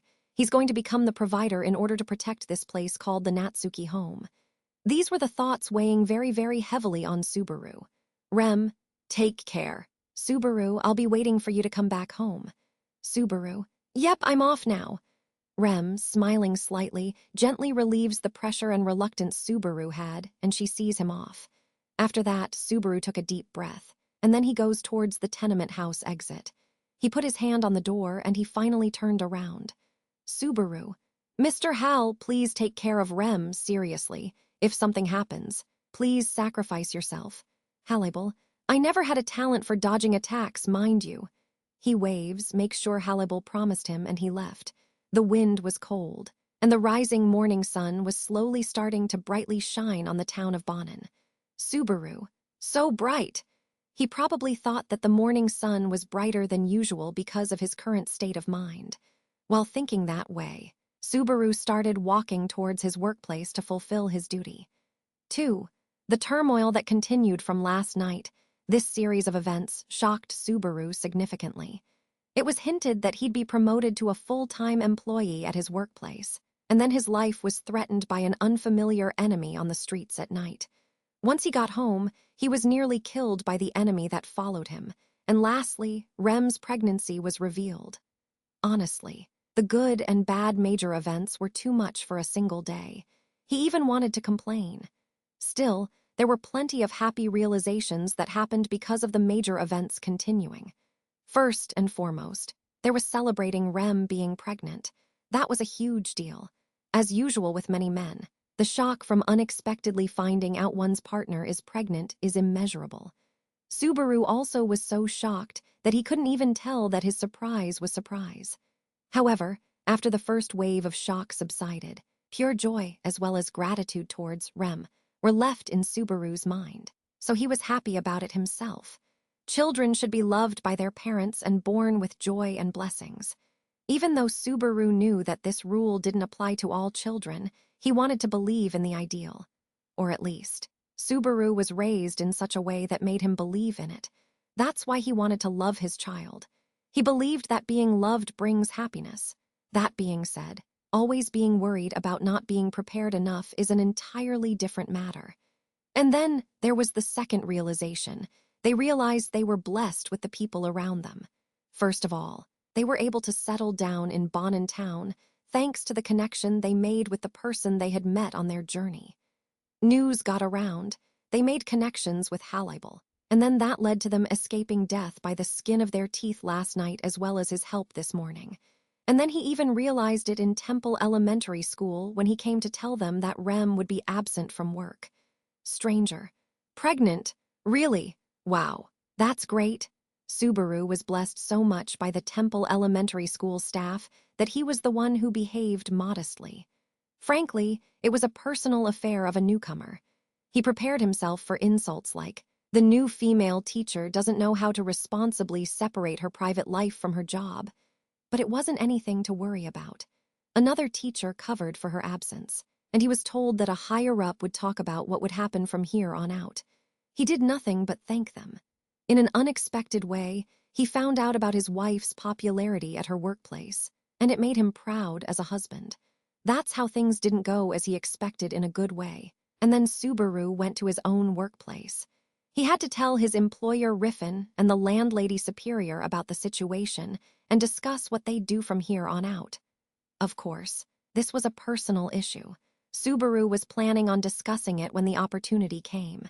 He was going to, but stranger. Subaru, your wife is pregnant. All his enthusiasm went to waste, as it seemed they'd already heard about it from someone somewhere. For some reason, in the palace it was already well known that Rem was pregnant, seeing how he was plied with questions at once.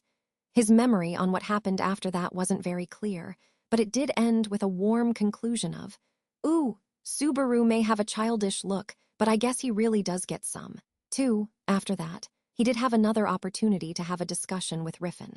Riffin, I heard about your situation. That's a pretty tough spot to be in. Subaru, why, yes, sorry. I've troubled master with my private life. Riffin, what? I don't think it's a bother or anything. A new life means the birth of a new client. Subaru, you are so open-minded. He reveals the situation to Riffin in the Taroom, and the way he accepted it dumbfounded him, rather than surprised him.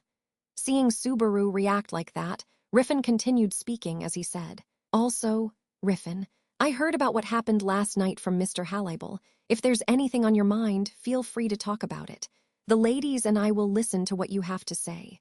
Subaru, well, I appreciate it. However, why are you doing this? Riffin, why am I being so nice? I told you. I have high hopes for you. I invested the asset hope in you. Of course I'd try everything so that I could recover my shares. Subaru's extremely understanding workplace and his employer's powerful words were starting to move him to tears. However, it was too pathetic of him to look like that. He was being spoiled too much. Riffin, I'm sure that the ladies will respond nicely. Too, that's the trust you cultivated. Subaru, it's only been about 2 weeks. Riffin, 2 valuable weeks, that's all there is to it. He basically tells Subaru that it's no big deal, and now was the time when he had to look up. Everyone at the Magoji Palace became true lifesavers to Subaru in this moment. He was fortunately blessed with lifesavers, neighbors, and with people at his workplace. The tumultuous day let him know that he was blessed with many things, including a child. All the more reason for the mysterious woman to cast a shadow on his happiness. For Subaru and Rem, the enemy was too unpredictable. They had no clue as to why they were being targeted, according to Rem. Still, that beautiful, cruel killer would definitely show up again. Even with Halibal, the one renowned the strongest of Kararagi, they couldn't achieve relief easily. And so, Subaru quickly left home and hurried on home, depending on the kindness of everyone at the palace. He'd return the favor, no matter what. So he'd depend on them, just for now. Connections helped him out with one urgent matter. Subaru didn't have any bright ideas for the remaining problem, for countermeasures against the woman, but with Halibal, someone who was familiar with the town, and Rem, who had extensive knowledge, perhaps they would come up with a solution. While having hopes like that inside, Subaru ran through the street and stranger. You look like a fool walking around all alone. Are you even trying to protect your woman? Right in the middle of the street, he was convinced that Halibal was quite off with his foresight. Three stranger. What are you playing dumb for? Look, can you take your eyes off of me? The woman showed up in front of Subaru in an extremely unashamed way, like it was no big surprise. He was in town in the middle of going back from the Magoji Palace to the tenement house. He managed to leave work early in the afternoon, thanks to the people around him being considerate. And so it was currently in the afternoon with the sun high up. That was obvious. However, there were surging crowds walking past each other, and they were practically sticking out like sore thumbs. In fact, the woman's inhumanly beautiful face charmed people, and it wasn't suitable for spying at all, for better or worse. If she had the same objective as last night, then perhaps the street being unclear was some sort of blunder by her, or maybe she was going to attack him despite all the attention. Subaru. Subaru muffles his voice and looks at the street. Nobody could tell that this woman, who was standing in the middle of the street as if she owned it, was a dangerous person. If she attacked with as much force as she did last night, many people would get harmed, especially if the attack was as vicious as her first one was. He could not imagine the amount of damage it'd cause. Subaru. I messed up. I thought you were cautious. Clear out, people, prepare for the enemy, and find out where he ran. He was inclined to believe that she wanted to secretly accomplish her objective and was going to at least carry out those things cautiously. This was the result. She had the whole town hostage, and he couldn't act. Subaru, how cruel it is for you to be such a sharp woman. Stranger, you sure can be rude out of nowhere. How could you greet someone like that? Subaru, everyone around are hostages, and if I run away, you will show no mercy. That's your plan, isn't it? The woman squints, her eyes were cold, and she had on the same white clothes from last night. The well-dressed woman's wasu being pure white without a single stain, although that wasn't a very rare sight, and her beautiful face being eccentric created this ethereal sort of harmony. That's what he'd think if Subaru never found out that this silent person standing, looking like a painting God drew, was actually a sadist who hurt him and made him suffer. Stranger, well, whatever, we can talk for a little while we walk. Subaru, what? Stranger, it's too noisy here, and we're going to the same place anyway. You do know that you aren't in a position to refuse, don't you? Jerking her chin. The woman overbearingly tells him to walk with her. The people around were being held hostage. It was frustrating, but he had no choice but to do what she told him. If only she hadn't said those unforgivable words. Subaru, you're going to the same place, which means no way. You bastard. Stranger, the home you and your woman live in. Some mud is taking care of her right now, right? That's why you're here. If its owner is here, wouldn't you feel more at ease if he had a collar? Subaru, don't be ridiculous. Why would I let as if I'd let you come with me? I won't let a dangerous woman like you see Rem. Stranger, shut up. Subaru. The woman grumpily says those two words to Subaru, who firmly denied her request. Hearing the sharpness of her tone, Subaru feels an illusionary knife stab his throat, silencing him. His blood was freezing because of the woman's sharpened hostility. It was the pressure from last night that very well might make one fall to their knees, practically disgracing themselves. However, Subaru, like hell anyone would let you see Rem. Stranger, wow, I'm kind of impressed. I thought you were gonna be a coward and freeze up. The woman's slit eyes widen, and she said that to Subaru, who opposed her as he bit his lip. After that, she pointed a finger at Subaru, whose face turned red from anger and agitation, and said, Stranger, still, I won't listen to you. And besides, you've got it all wrong. Subaru, I've got it all wrong. Stranger, I'm not trying to kill you guys, not right now, that is. The woman shrugged her shoulders as she opened the hand she pointed at him, waving it. She had calm actions and calm behavior. However, this was the same way she acted last night when she beat up Subaru. This woman is capable of beating Subaru to death while smiling. After all, Subaru. How can I believe you, stranger? I'm capable of killing anyone I want to kill. When I thought to kill you yesterday, I had plenty of time to do so. And yet I didn't kill you, so I have no intention of killing you. That was some poor logic for proof. And yet, it had undeniable weight. It was the sort of truth that was pride and a fact, and you could only call it a self-evident truth. The woman was an enemy. She had both hostility and bloodlust. However, she left without taking Subaru and Rem's lives, showed up the next day, and told him that he was headed towards their home. Subaru, I have no idea what you're thinking. Stranger, you want me to tell you right away, what are you? A baby? Doesn't your female partner have a baby? If you're gonna to be a parent, how about you be a little more independent and use that noggin of yours? Subaru, seeing as you've changed after overnight, are you taking me to the tenement house to apologize or something? Stranger, that's rich. It's a good thing I'm not planning on killing you, The woman scoffs at Subaru, and she starts to walk with her back turned on him.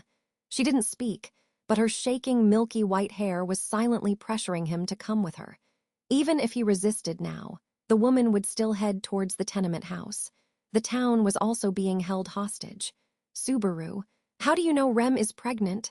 Stranger, because I could tell by looking. Obviously, can you not assume that I'm similar to a slow male like you? Subaru, Rem didn't notice either. Stranger, okay. Then can you not assume that I'm similar to slow males and females like you guys?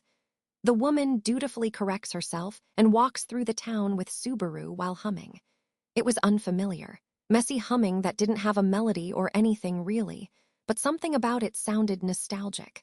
That being said, Subaru didn't stop being cautious of the woman one bit, and he kept thinking about how he'd have no way to tell the two in the tenement house if she ever let her guard down.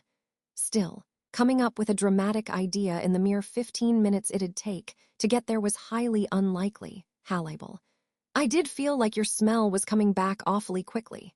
Halabel, who was lighting his kaisru in front of the tenement house, let that statement out. He came out to the front for a smoke break, and he happened to meet Subaru and the woman once they arrived. When Halabel stared at the two of them with imperceivable emotions in his slit eyes, he said, Halabel, the day after you discover your wife's pregnant, you bring back another beautiful woman. What's that say about you as a man? Stranger, I think it means he's the worst. What do you think, Halabel? I'll have to agree that he is on the outside, but this isn't the time to be joking around. Stranger, Halabel, who took smoke into his lungs and breathed it out from his nose, ponders something. Then, he slowly stands up, and he looked at the women as he cleaned off his butt. Stranger, can you not get cocky just because you're huge? Halabel, now that's a new false accusation. You're such a beautiful woman, so you could at least let me win in height. Stranger, one who enjoys being praised by a mutt is merely a mutt of a woman. There was no way to get along with this woman.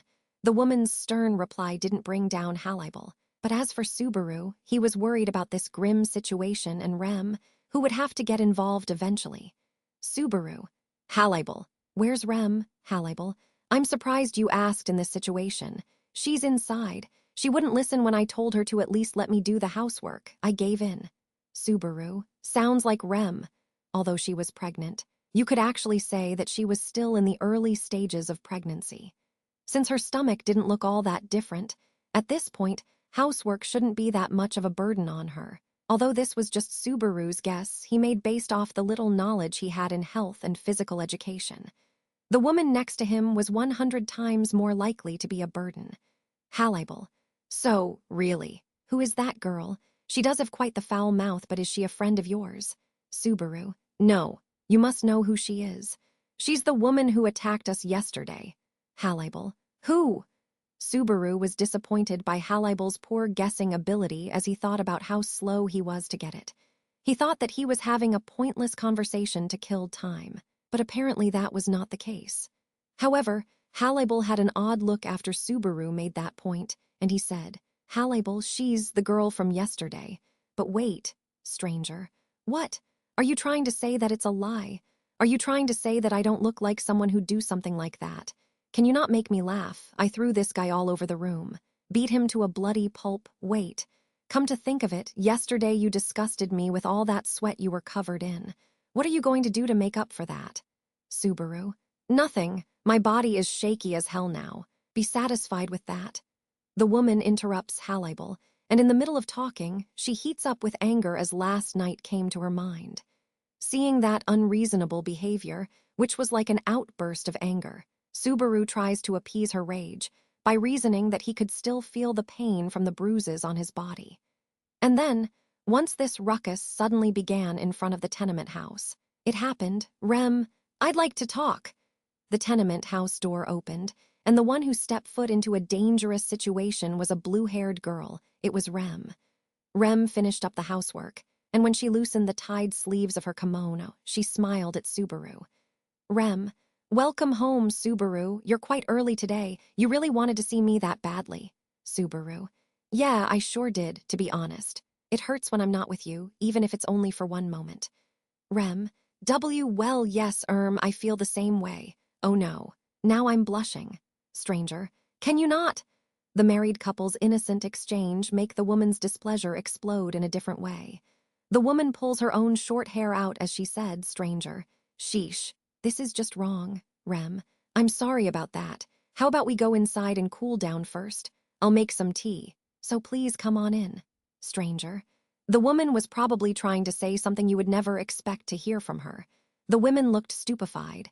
Subaru and Hallible also exchange looks. Seeing their three reactions, Rem tilts her head, and while softly making a happy look, she said, Rem, you shouldn't startle the baby. Let's have a good talk.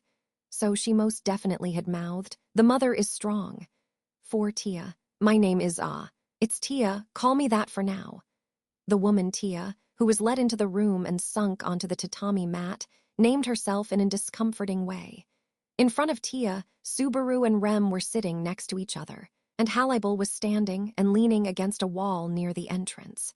It was almost like a stressful interview in a meeting hall, but you couldn't necessarily blame them once you considered the tension covering the room. In fact, something like a stressful interview or a defense was about to begin. It was a scene to get to the bottom of Tia's objective, as she went out of her way to come back to the tenement house. Subaru, I really hope this isn't the sort of thing where the culprit comes back to the scene of the crime just to double-check things. It's possible that she named herself to further her relationship with them. Rem places the tea in front of Tia, perhaps in response to her compromise, and when she quickly bowed, she said, Rem, I'm Rem. Next to me is Subaru, my husband. The one at the wall is Mr. Hallible, who lives in the next room. Pleased to meet you. Miss Tia. Tia, Subaru and Mr. Hallible. Subaru. Just Subaru and Hallible is fine. Anyway, Rem, you don't need to say this girl's name with a Miss honorific. She's like an enemy. Tia was practically treated like a guest, but she was still someone who should clearly be classified as an enemy. Subaru was the one who insisted on that, but Rem shook her head as she said, Rem, I have to. Since Miss Tia has been invited, she's a guest, and you're treating someone who just came to talk poorly. She came here because she had something to talk about. Isn't that right, Miss Tia? Tia, humph, I think I like you a little more than that male. Rem, was it? I'll keep that in mind. As for the male and the mutt, they're a no-go. Tia, being in a better mood because of Rem treating her politely, took a sip of her tea. She choked. Tia, ouch, so hot, it's so hot. Rem, oh, I'm sorry, are you okay? Tia, I'm impressed. I let my guard down and then this happens. You're a tough one. Subaru, you just inflicted pain on yourself. Quit it, otherwise this conversation will go nowhere. With his hand, Subaru stopped Rem from apologizing to Tia, who wrongly resented her as she displayed her inability to take in hot things. It seemed like he'd misread Tia's character, as she's been having listless interactions. However, Subaru would never let his guard down. He was staying alert for when she'd strike like she did last night. Tia, the male seems to have a sickness of becoming tense and pointlessly marking his territory. Whatever. I'll finish this business quickly. Just like you want, I don't have much time either. In fact, I'm very busy. Subaru, business. Tia, like I said, I didn't come here to kill you. That does depend on you guys, though. At the end of Tia's statement, her voice turned cold, and once she put down her teacup, she looked at the front with her sharp eyes. And then Tia, for mercy's sake, I'll assume you did it on the spur of the moment. So, don't worry about the whole retribution thing. Give back the light ball instead. She declared that as she stared at Subaru. No, she stared at Rem. That was the first thing that confused Subaru. Tia's eyes fell on Rem, and she literally thought nothing of people like Subaru who were right next to her. The next thing that confused him was the light ball Tia talked about, as he had no idea what that was. It seemed Rem didn't either as she said, Rem, light ball. She tilts her head and a question mark appeared. However, Tia wasn't happy with that answer. Tia, respond carefully. Yes is the only answer I want to hear.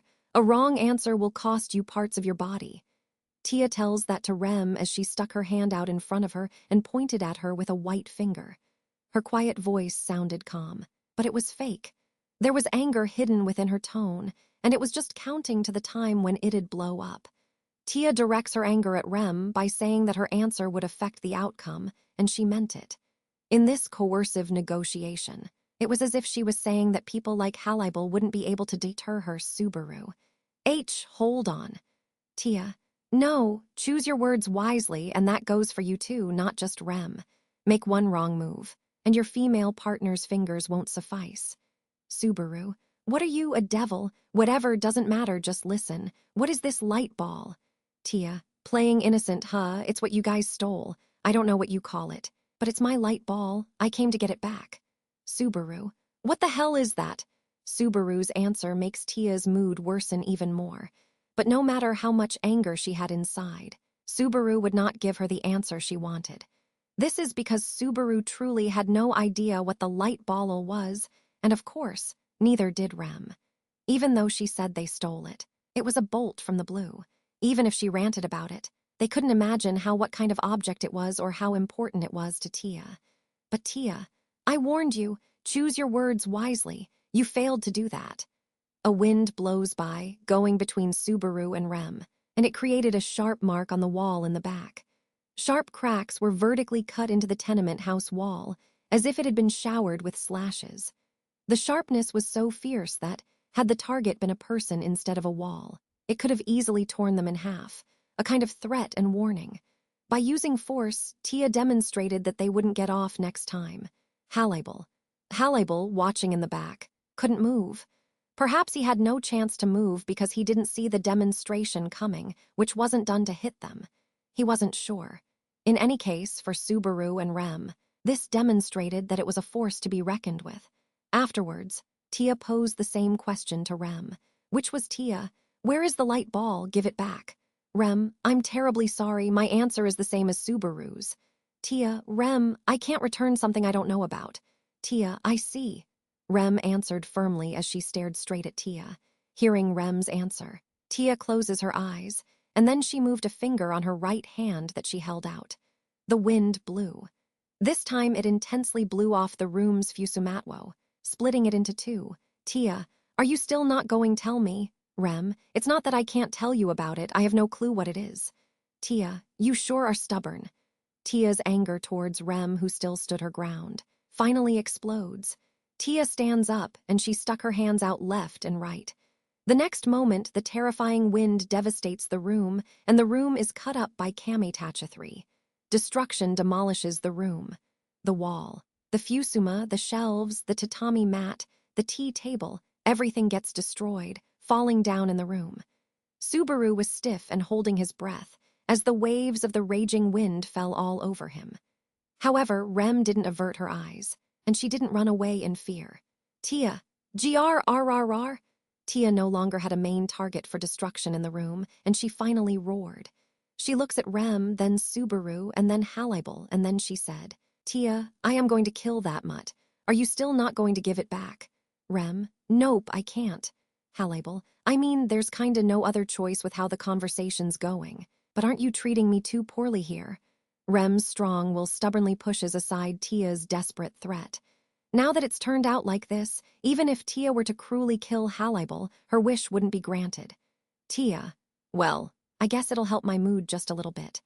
Halibel. Sue, may I cry? Subaru. I feel you. You say little because, like, when things don't really work out, you get deeply disappointed. Halibel. Not exactly the kind of support I was hoping for. Subaru, seeing Halibel sulk unhappily out of the corner of his eye, let out a brief sigh. Looking around the room, there were traces of destruction all over the place. However, Subaru and the others were all uninjured. Once one saw that, even Subaru could tell what was going on, no matter how slow on the uptake he was. Subaru, you really don't have any intention of killing us. Tia looked at Subaru, who came to that conclusion with her eyes filled with anger and hatred. However, her sharp eyes couldn't kill people, no matter how much bloodlust they had. The room was cut up by Tia's anger, but that anger was not bloodlust. This is because she has no intention of killing them, just like she has been saying from the start. The threat was simply a threat and nothing more. In fact, it was like she was making an abnormal amount of effort to avoid harming them. Subaru. And yet, yesterday you nearly killed me, Tia. I didn't know Rem had a baby at the time, Subaru. So that's why. Tia, oops. Tia let the cat out of the bag with a sulky look. It was too late for her to shut her mouth. In other words, Rem, you didn't kill us because Subaru and I have a child. Tia, you stole the light ball. A sin is a sin, however. That sin is yours. The baby has nothing to do with it. Taking its life would go against my beliefs as a Shinigami. Subaru. Shinigami! Hearing Tia express her thoughts, Subaru takes a brief look at Halibel.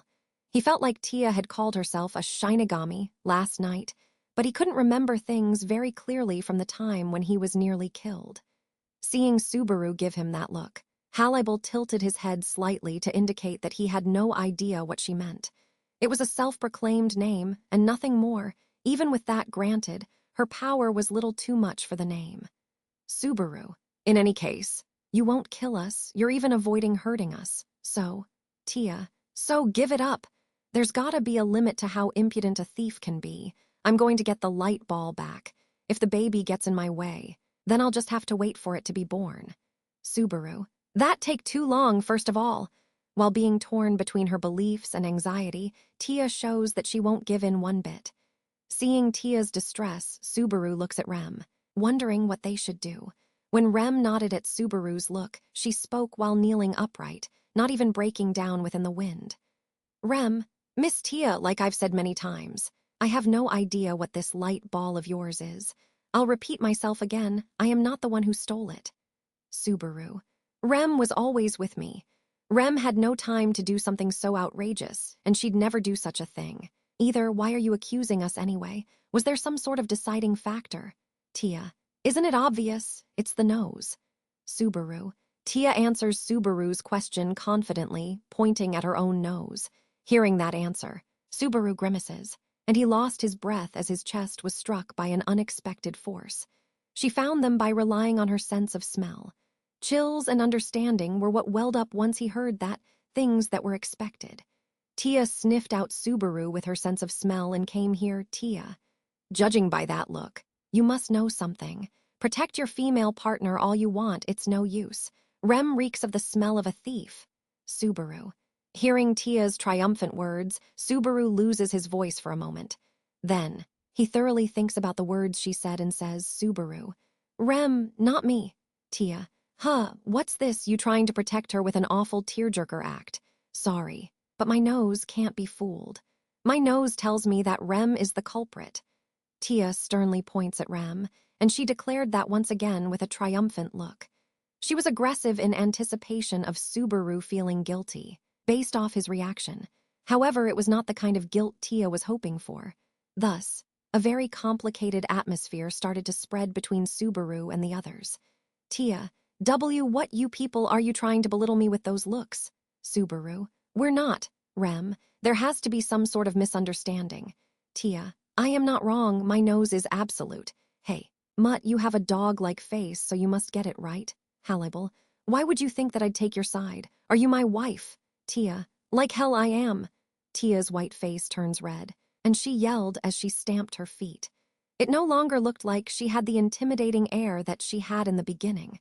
She was just a lone girl who dug herself into a hole. After Tia breathed heavily and glared at Subaru and the others one by one. Tia, you aren't returning what you stole. You're looking down on me. Who do you people think you are? You're gonna regret becoming parents if this is how you act. Subaru, let's stop all this emotional denial. Also, how about you give it up already? You made a mistake.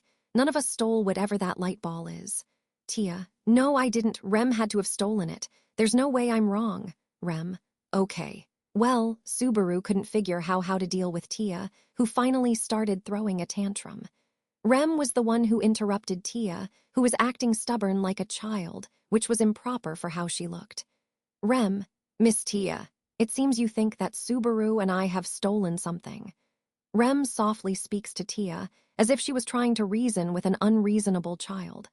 After that, Tia's face stiffened, and then she turned around to face Rem. Tia, for the record, you are the only one who did it. This male doesn't seem to know about it. Rem, Subaru and I do everything together and go everywhere together. Understand? Tia, I understand. Rem said, good, and raised her finger at Tia, who was quickly discouraged from acting the way she'd acted before as she nodded. Rem, I want to get back your stolen light ball. However, we don't know what it is. If you don't believe me, would you wait until you are convinced? Tia, until I'm convinced. Rem, if your nose is correct, then we are the ones who are lying. If you keep an eye on us, eventually we might expose ourselves. That's what I mean. Rem jiggles her finger as she says, what do you think? Leaving the choice up to Tia.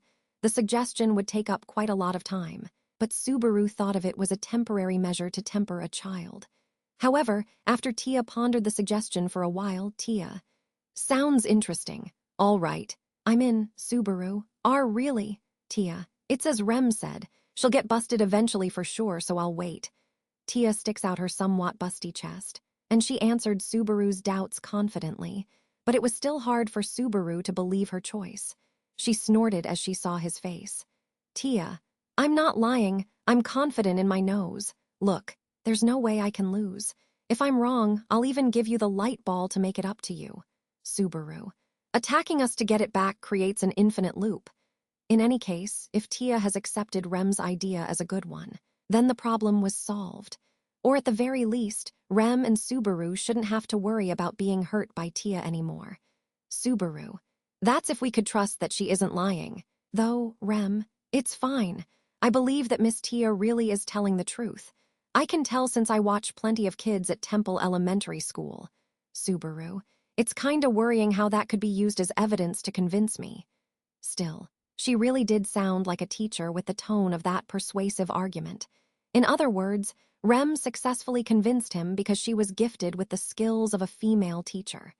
Subaru, impressive. Sensei, that was well done. Rem, of course, but when you're with me, I want to be called wife instead of sensei. Subaru, good point. As expected of my wife, she's the cutest girl ever and she's so reliable.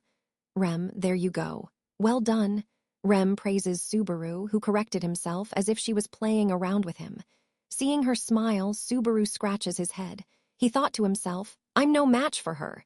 Tia, who quickly noticed them whispering to each other, glares at them angrily.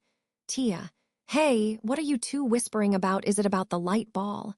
Subaru, even if we were the culprits, we wouldn't be so stupid enough to whisper about it in front of the owner. How long are you going to stay here anyways? If we've come to a conclusion, then… Tia, what are you saying? I told you. I'm keeping an eye out until you slip up. I'm staying here. Subaru tilted his head as he listened to Tia's tone, which made it sound like she was saying, why are you asking something so obvious? Subaru, staying here for how long? Tia, until you slip up. Subaru, Tia, it's still pretty crowded with 3 people in this room, though I better not be staying with that mutt. Not only would it be cramped, but I'd get covered in fur. Subaru, you're going to stay here. She makes a threat from an unexpected perspective, and it causes Subaru to raise his voice as he practically screamed. Hearing that, Tia breaks into a smile in great delight. Tia, that scream, oh yes, I finally get to hear it. Makes me kinda happy. Subaru, I'm being serious here, as if we'd live with you. This is a house for a husband and a wife. Use your head, Tia. Isn't Rem already pregnant? What's wrong with me staying here? Subaru, well. When she asked Subaru about his thoughts, something prevented him from replying. Even so, it seemed Tia was not messing around, and she was saying that it was a genuine question. If they were having sex just to have kids, then Tia's viewpoint would be correct. Subaru. But then at night we'd be missing something needed to keep family happiness. Tia. Stare, Subaru. Stop, don't look at me like that. Even if you do, you still can't live with us. Tia looked at Subaru doubtfully, but he still stood his ground while giving excuses. Besides, even if she disregarded the thoughts of the husband and wife, 3 people would be too much for the room. Just like Tia said, Subaru, Mr. Hal, the manager and landlord, wouldn't even allow it anyways. Don't forget that you're the one who destroyed this room and beat me to a pulp. No landlord would be bold enough to negotiate deposit and key money after she destroyed the rent so much. Subaru hoped for that in his statement, and Hallible nodded with his arms folded. Hallible, yeah, Sue's right. First we have to talk about compensating for the room. Subaru, that's not the point. Hallible did not listen to Subaru telling him that this wasn't about the landlord. Tia, me, compensate for this room. Rem, Miss Tia destroyed it. So that's a given. That goes for our damaged household goods, too, if you could. Rem looks around the room devastated by wind that was now a mess, and she makes that request to Tia. Things like shelves and furniture were destroyed by the wind slashes. Of course, the tatami mat and walls were, too. There were some cutlery that barely avoided being damaged, but the clothes in the wardrobe and the futon in the closet were probably different. The daily necessities they obtained by managing with the little income they had were destroyed. It was a bit tear-inducing. Rem, I'll help clean up, so Miss Tia. You can use this room. Mr. Hallible, let Subaru and I use another available room and… Hallible, yeah, that's fine. As you know, the tenement house is full of free rooms. Pick whichever you want and move over. Rem, thank you very much. The broken tableware pile up, and the damage to the memories depress Subaru. Rem and Hallible, the realists, put aside his sentiments, and once a room was assigned, they set a plan for the future. Tia, who had seized the initiative in the beginning, was left behind by the quick progress, and she scratched her cheeks while being taken aback. Tia, how should I put this? You guys are like tough. Subaru, I'll have to agree with you on that. This was the only time Subaru agreed with the beautiful, unreasonable killer. 5 Hallible. Sue, got a second? Hallible beckoned him and brought him out of the tenement house when Tia started to reluctantly obey Rem, who diligently worked on cleaning the room. Rem seemed to be enjoying herself, sleeves tied as she completely focused on cleaning the room, and nobody could stop her now that she'd enter such an intense state. It actually seemed like Tia was weak to Rem's pushiness, and she was helping her obediently, although she didn't look like she was getting into it. Subaru, looks like I can take our eyes off of them for a bit. Subaru sees that Rem has the situation handled, and he exits the tenement house as he stepped over the door that was out of place. It was already after sunset. The round moon was up in the completely dark night sky, bejeweled with the glimmer of the stars. Hallible, looking up at the sky as he left a trail of tobacco smoke in it, first starts speaking by saying, sorry, and Hallible. You were quite frightened during that conversation. Right, sorry for not doing anything. Subaru, it's not anything you should apologize for is what I'd like to say, but I was really frightened, especially when Tia started to destroy the room. Subaru shrugs and uses the conversation as a chance to talk about why they had to clean the room in the first place. Hallible just watched things play out in the destructive wind without moving an inch. Rem didn't move to show that she'd stand her ground. So, as for why Hallible didn't do anything, stayed silent and watched the mayhem, Hallible. She had no bloodlust, no hostility either, so I was able to tell that she wouldn't hurt anyone, even though she acted up like that. You might not understanding my reasoning, though.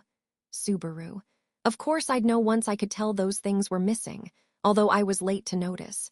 I also came to that conclusion once I saw the end result. It's just that, Hallible. Once you considered Rem's safety, you wanted me to stop her. Yeah, I had a feeling you'd think that, so that's why I thought I'd apologize. Hallible knocks the ash off his kaisru, apologizes once again, and bowed deeply. As long as it was rational, Subaru had no complaints for him. Plus, Hallible was helping him out of kindness. It would be too arrogant of him to blame him just because of that decision, considering how he hasn't paid him back yet or rewarded him. Subaru. Although, I'd appreciate it if I had a say next time. It's not guaranteed that I won't move carelessly and almost get hit by the wind, you know. Halabel.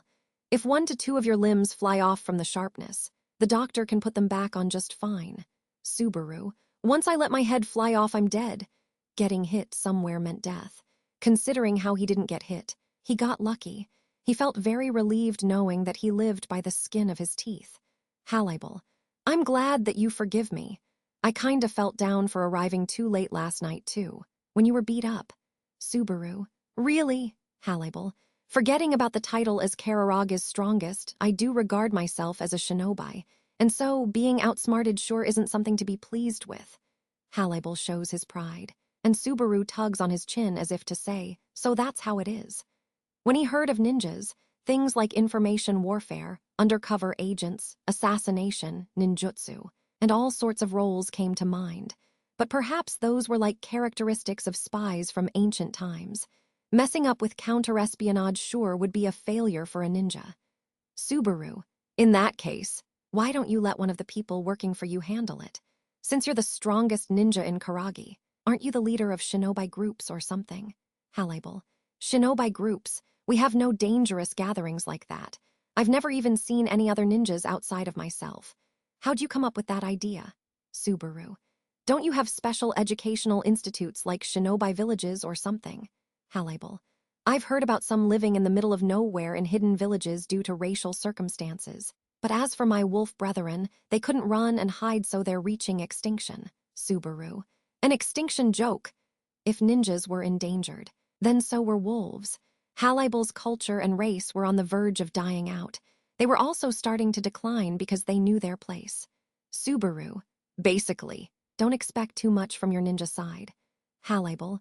Not sure what a ninja is, but yes, you certainly shouldn't expect too much. So, I have a proposal that isn't related to my apology from earlier. Subaru. A proposal, Halabel. About Tia. Don't you think we should get rid of her while we can? He spoke those words with no hesitation in his usual tone. And so, Subaru completely froze. 5 seconds pass, then 10. Slowly, Subaru. Mr. Halabel. She has no bloodlust. Her hostility has settled down as of now, too. However, she is still dangerous. If we turn our backs on her defenselessly, she could get rid of us if we don't do anything. Subaru. Well, still, even so, the emotions in Halabel's slit eyes weren't clear. But his statement truly did have a certain level of persuasiveness. This was the chance to free themselves from anxiety about the future, even if it was now, right after Rem and Tia had explored the possibility of coexisting, although in a superficial way. Halabel. You see, my nose isn't picking up Tia. Not just yesterday, but right now. Too. Subaru. Even now, is it because she got rid of her scent? Halabel. Meticulously, yes. I've never heard of this Shinigami nickname that she spoke of, and she's such a beautiful woman. Like it or not, she'd become the talk of the town should she show up. And yet, I don't know who she is. That means pretty much nobody knows her. A mysterious woman with an unknown identity that took countermeasures against Halabel's sense of smell. Nothing about Tia's position changed. They were now able to have conversations, and the time for them to part has been postponed. Those were the only things that have been accomplished. Not to mention, how effective would the arrangement be with this girl who had a tendency to be moody? Halabel. If we act now, we could make it seem like she was never there. Rem will have to lie, but I'll deal with the girl. Signs of the cold smell of blood came from Halabel, who made a cruel proposal. The man before Subaru finally didn't seem like just a lively playboy. It was the first time he could tell that he was a shinobi deemed the strongest in Kararagi. But at the same time, he could also tell what Halabel was expecting as he gave off a cold, intimidating air. Subaru. Sorry, Mr. Hal, for making you play the bad guy, leaving you to hold the bag. Halabel. Subaru. But you don't need to play the bad guy. It's not that I'm not worried, but Rem already told Tia so much, so I'll believe in her too. Halabel. Can you believe in that girl? Subaru. I'm not talking about Tia. I'm going to believe in the eyes of my wife, the one who persuaded Tia. In the back, they were working on tidying things and cleaning the room. The voices he could hear were having a conversation, and they were Rem, who was gung-ho, and Tia, who was sulky. It seemed things were going somewhat smoothly. He wanted to see the light at the end of that tunnel. Given that the killer doesn't end up killing them, that is. Halibal. Sue, you sure aren't one to let things go. Huh? Hearing Subaru's reply, Halibal puts his kaisru back in his mouth once again, and he murmured. Then, the cold air coming from his body vanished within an instant. Once that went away, all that's left was the same old sluggish wolf. He had acted the way he did out of consideration for Subaru. He acted like a shinobi so that Subaru would feel less guilty if he ever wanted to eliminate danger. Subaru, you said that I don't let things go, but I feel like that should be said about you instead with how you were acting. Halibal, no way.